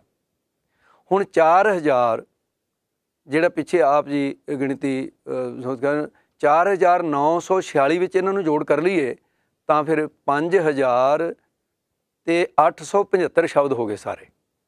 ਇਹ ਗੁਰੂ ਗ੍ਰੰਥ ਸਾਹਿਬ ਦੀ ਬਾਣੀ ਜਿਹੜੀ ਹੈ, ਅਤੇ ਇਹਨਾਂ ਦੇ ਵਿੱਚ ਇੰਨਾ ਕੁ ਜ਼ਰੂਰ ਫਰਕ ਹੈ ਵੀ ਕਰਤਾਰਪੁਰ ਵਾਲੀ ਬੀੜ ਦੇ ਵਿੱਚ ਮੈਂ ਫਿਰ ਇੱਕ ਵਾਰੀ ਦੁਹਰਾ ਦਿਆਂ, ਅਤੇ ਇਸ ਗਿਣਤੀ ਦੇ ਵਿੱਚ ਗੁਰੂ ਤੇਗ ਬਹਾਦਰ ਸਾਹਿਬ ਜੀ ਦੇ 115 ਸ਼ਬਦ ਗੁਰੂ ਤੇਗ ਬਹਾਦਰ ਸਾਹਿਬ ਜੀ ਦੇ, ਅਤੇ 1 ਸ਼ਬਦ ਗੁਰੂ ਗੋਬਿੰਦ ਸਿੰਘ ਜੀ ਦਾ। ਅਤੇ ਜਿਹੜੇ ਗੁਰਮੁਖ ਇਸ ਗੱਲ 'ਤੇ ਬਜ਼ਿੱਦ ਹਨ, ਅਤੇ ਉਹਨਾਂ ਦੀ ਗਿਆਤ ਲਈ ਬੇਨਤੀ ਹੈ ਵੀ ਬਾਬਾ ਦੀਪ ਸਿੰਘ ਦਾ ਸਰੂਪ ਲਿਖਿਆ ਹੋਇਆ ਪਟਨਾ ਸਾਹਿਬ ਪਾਤਸ਼ਾਹੀ 10ਵੀਂ ਲਿਖਿਆ ਉਸ ਦੋਹਰੇ ਦੇ ਮੂਹਰੇ, ਜਿੱਥੇ ਬਲ ਛੁੱਟ ਕੇ ਉਹ ਬੰਧਨ ਪਰੇ ਕਛੂ ਨਾ ਹੋ ਤੋ ਪਾਏ, ਕਹੋ ਨਾਨਕਾ ਓਟ ਹਰ ਗਜਨੀ ਹੋ ਸਹਾਏ। ਇਹਦਾ ਉੱਤਰ ਗੁਰੂ ਗੋਬਿੰਦ ਸਿੰਘ ਨੇ ਦਿੱਤਾ ਸੀ ਅਨੰਦਪੁਰ ਸਾਹਿਬ ਤੋਂ। ਅਤੇ ਮਹਾਰਾਜ ਸਾਹਿਬ ਕਹਿੰਦੇ ਬਲ ਹੋਆ ਬੰਧਨ ਛੁੱਟੇ, ਸਭ ਕੁਛ ਹੋ ਤੋ ਪਾਏ, ਨਾਨਕ ਸਭ ਕੁਛ ਤੁਮਰੇ ਹੱਥ ਮੈਂ ਤੁਮ ਹੀ ਹੋਤ ਸਹਾਏ। ਫਿਰ ਵੀ ਜੇ ਕਿਸੇ ਨੂੰ ਇਸ 'ਤੇ ਸ਼ੰਕਾ ਹੋਵੇ ਤਾਂ ਦਾਸ ਨੂੰ ਮਿਲ ਸਕਦਾ ਹੈ, ਅਤੇ ਦਾਸ ਨੂੰ ਮਿਲ ਕੇ ਉਹ ਆਪਣੀ ਵਿਚਾਰ ਦੇ ਸਕਦਾ ਹੈ, ਅਤੇ ਦਾਸ ਪ੍ਰੂਫ ਕਰੇਗਾ, ਲਿਖਤੀ ਪ੍ਰੂਫ। ਮਹੱਲਾ 10ਵਾਂ ਲਿਖਿਆ ਹੋਇਆ ਭਾਈ ਮਨੀ ਸਿੰਘ ਜੀ ਦਾ ਪ੍ਰੂਫ ਕਰੇਗਾ। ਭਾਈ ਮਨੀ ਸਿੰਘ ਨੇ ਬੀੜ ਲਿਖੀ ਜਿਹੜੀ ਲਾਹੌਰ ਮਹਾਰਾਜ ਸਾਹਿਬ ਜੀ ਦੇ ਸਥਾਨ 'ਤੇ, ਉਹਦੇ 'ਚ ਮਹੱਲਾ 10ਵਾਂ ਲਿਖਿਆ ਹੋਇਆ, ਫਿਰ ਇਹ ਦੋਹਰਾ ਆਉਂਦਾ ਹੈ। ਔਰ ਇੱਕ ਸਰੂਪ ਡਾਕਟਰ ਤਰਲੋਚਨ ਸਿੰਘ ਜੀ, ਜਿਹੜੇ ਕਰਮ ਸਿੰਘ ਹਿਸਟੋਰੀਅਨ ਤੋਂ ਬਾਅਦ ਉਹਨਾਂ ਦਾ ਸਿੱਖ ਜਗਤ ਬਹੁਤ ਵੱਡਾ ਨਾਂ ਆਉਂਦਾ ਹੈ। ਉਹਨਾਂ ਦੀ ਲਾਇਬ੍ਰੇਰੀ ਦੇ ਅੰਦਰ ਅੱਜ ਵੀ ਡਾਕਟਰ ਉਹਨਾਂ ਦੇ ਜਿਹੜੇ ਸੁਪੁੱਤਰ ਹਨ ਅਨੁਰਾਗ ਸਿੰਘ ਜੀ, ਉਹਨਾਂ ਨੂੰ ਜਾ ਕੇ ਮਿਲ ਕੇ ਤੁਸੀਂ ਉਸ ਸਰੂਪ ਦੇ ਦਰਸ਼ਨ ਕਰ ਸਕਦੇ ਹੋ। ਮੇਰੇ ਕੋਲ ਉਹਦੀ ਫੋਟੋ ਸਟੇਟ ਕਾਪੀ ਹੈ। ਔਰ ਉਹ ਸਰੂਪ ਗੁਰੂ ਗੋਬਿੰਦ ਸਿੰਘ ਜੀ ਦੇ ਜੋਤੀ ਜੋਤ ਸਮਾਉਣ ਤੋਂ 1 ਸਾਲ ਪਹਿਲਾਂ ਦਾ ਹੈ। ਜਦੋਂ ਮਹਾਰਾਜ ਨੇ ਜੋਤੀ ਜੋਤ ਸਮਾਉਣੇ, ਸਿਰਫ ਉਸ ਤੋਂ 1 ਸਾਲ ਪਹਿਲਾਂ ਦਾ। ਬਹੁਤ ਮਹਾਰਾਜ ਦੇ ਨੇੜੇ ਕਾਲ ਦੇ ਅੰਦਰ ਜਿਹੜਾ ਉਸ ਦੀ ਲਿਖਤ ਹੋਈ ਹੈ, ਉਹਦੇ ਅੰਦਰ ਵੀ ਮਹੱਲਾ 10ਵਾਂ ਲਿਖਿਆ। ਪਰ ਫਿਰ ਵੀ ਜੇ ਕਿਸੇ ਨੂੰ ਇਹੀ ਗੱਲ ਚੰਗੀ ਲੱਗਦੀ ਹੈ ਵੀ ਗੁਰੂ ਗੋਬਿੰਦ ਸਿੰਘ ਦਾ ਨਹੀਂ ਹੈ, ਅਤੇ ਉਹ ਨਾ ਮੰਨਣ, ਪਰ ਸੱਚ ਸੱਚ ਹੀ ਹੁੰਦਾ ਹੈ। ਅਤੇ ਇਹਨਾਂ ਪ੍ਰਚਲਿਤ ਬੀੜਾਂ ਦੇ ਅੰਦਰ ਮਹੱਲਾ ਜਾਂ ਪਾਤਸ਼ਾਹੀ ਨਹੀਂ ਹੈ। ਇਹ ਪੱਥਰ ਦੇ ਛਾਪਿਆਂ ਵਿੱਚ ਆ ਕੇ ਮਿਸਟੇਕ ਹੋਈ ਜਾਂ ਕਿਵੇਂ ਹੋਈ, ਕਿੱਥੋਂ ਹੋਈ, ਦਾਸ ਇਹਦੇ ਬਾਰੇ ਕੁਛ ਨਹੀਂ ਕਹੇਗਾ। ਅਤੇ ਸਤਿਗੁਰੂ ਮਹਾਰਾਜ ਸਾਹਿਬ ਦੇ ਕੁੱਲ ਸ਼ਬਦ ਜਿਹੜੇ ਹੁਣ ਬੀੜ ਹੈ ਗੁਰੂ ਗ੍ਰੰਥ ਸਾਹਿਬ ਦੀ, ਉਹਦੇ ਵਿੱਚ 5775 ਸ਼ਬਦ, 875 ਸ਼ਬਦ ਇਹ ਸਾਰੇ ਹਨ। ਇਹ ਤਾਂ ਹੈ ਸ਼ਬਦ। ਹੁਣ ਅੱਖਰਾਂ ਦੀ ਗਿਣਤੀ ਕਰੀਏ, ਉਹ ਗਿਆਨੀ ਗਿਆਨ ਸਿੰਘ ਨੇ ਕੀਤੀ ਹੈ। ਉਹ ਕਹਿੰਦੇ 91 ਲੱਖ ਗੁਰੂ ਗ੍ਰੰਥ ਸਾਹਿਬ ਦੇ ਅੱਖਰ ਕਿੰਨੇ ਨੇ? 91,224 ਅੱਖਰ ਬਣਦੇ ਆ ਗੁਰੂ ਗ੍ਰੰਥ ਸਾਹਿਬ। ਐਡਾ ਵੱਡਾ ਖਜ਼ਾਨਾ ਗੁਰੂ ਸਾਹਿਬ ਜੀ ਨੇ ਇਹ ਤਿਆਰ ਕੀਤਾ। ਤਿਆਰ ਕਰਕੇ ਸਤਿਗੁਰੂ ਮਹਾਰਾਜ ਨੇ ਸੰਪੂਰਨਤਾ ਹੋਈ।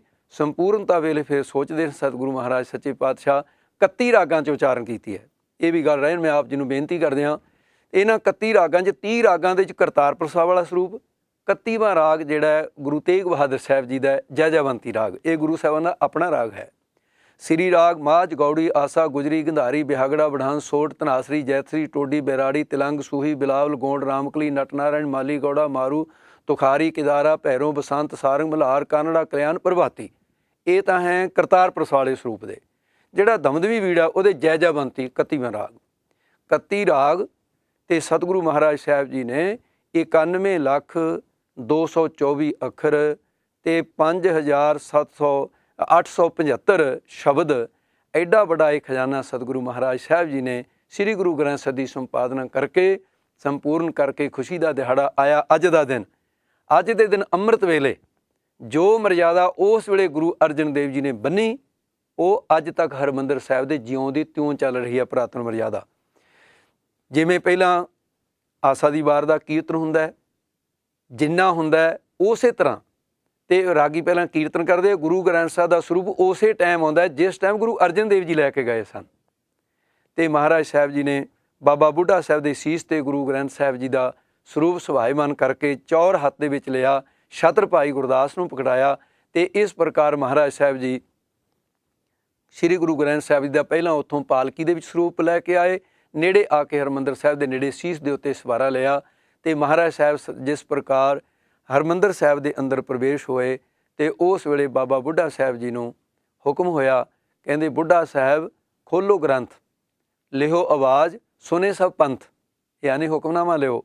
ਹੁਕਮਨਾਮਾ ਅੱਜ ਦੇ ਦਿਨ ਜਿਹੜਾ ਆਇਆ 1661 ਬਿਕਰਮੀ ਸੰਮਤ ਭਾਦਰੋਂ ਸੁਦੀ ਏਕਮ ਪਵਿੱਤਰ ਦਿਹਾੜਾ ਤੇ ਉਹ ਸੀ ਸੰਤਾਂ ਕੇ ਕਾਰਜ ਆਪ ਖਲੋਇਆ, ਹਰ ਕੰਮ ਕਰਾਵਣ ਆਇਆ ਰਾਮ।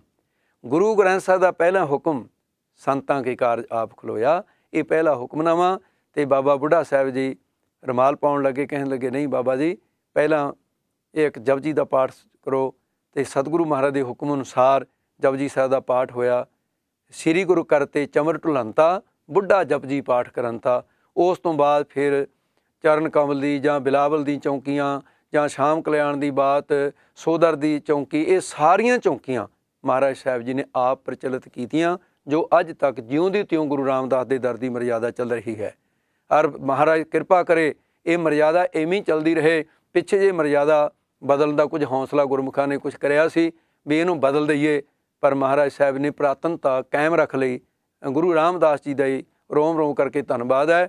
ਸੰਤ ਸਮਾਜ ਨੂੰ ਪੁਰਾਤਨਤਾ ਮਰਜ਼ਾਦਾ ਨੂੰ ਕਾਇਮ ਰੱਖਣ ਵਾਸਤੇ ਮੋਰਚਾ ਲਾਉਣਾ ਪਿਆ ਸੀ, ਜਿਹੜਾ ਮੋਰਚਾ ਸਿਰਫ ਤੀਸਰੇ ਦਿਨੇ ਫਤਿਹ ਹੋਇਆ। ਫਿਰ ਤੀਸਰੇ ਦਿਨ ਪ੍ਰਬੰਧਕਾਂ ਨੇ, ਸ਼੍ਰੋਮਣੀ ਕਮੇਟੀ ਨੇ, ਸਿੰਘ ਸਾਹਿਬਾਨਾਂ ਨੇ ਮੰਨ ਲਿਆ ਕਿ ਪੁਰਾਤਨਤਾ ਅਨੁਸਾਰ ਹੀ ਮਰਜ਼ਾਦਾ ਰਹੇਗੀ, ਜੋ ਗੁਰੂ ਕਾਲ ਤੋਂ ਚਲੀ ਆ ਰਹੀ ਹੈ ਉਹਦੇ ਵਿੱਚ ਕੋਈ ਅਦਲਾ ਬਦਲੀ ਨਹੀਂ ਹੋਏਗੀ।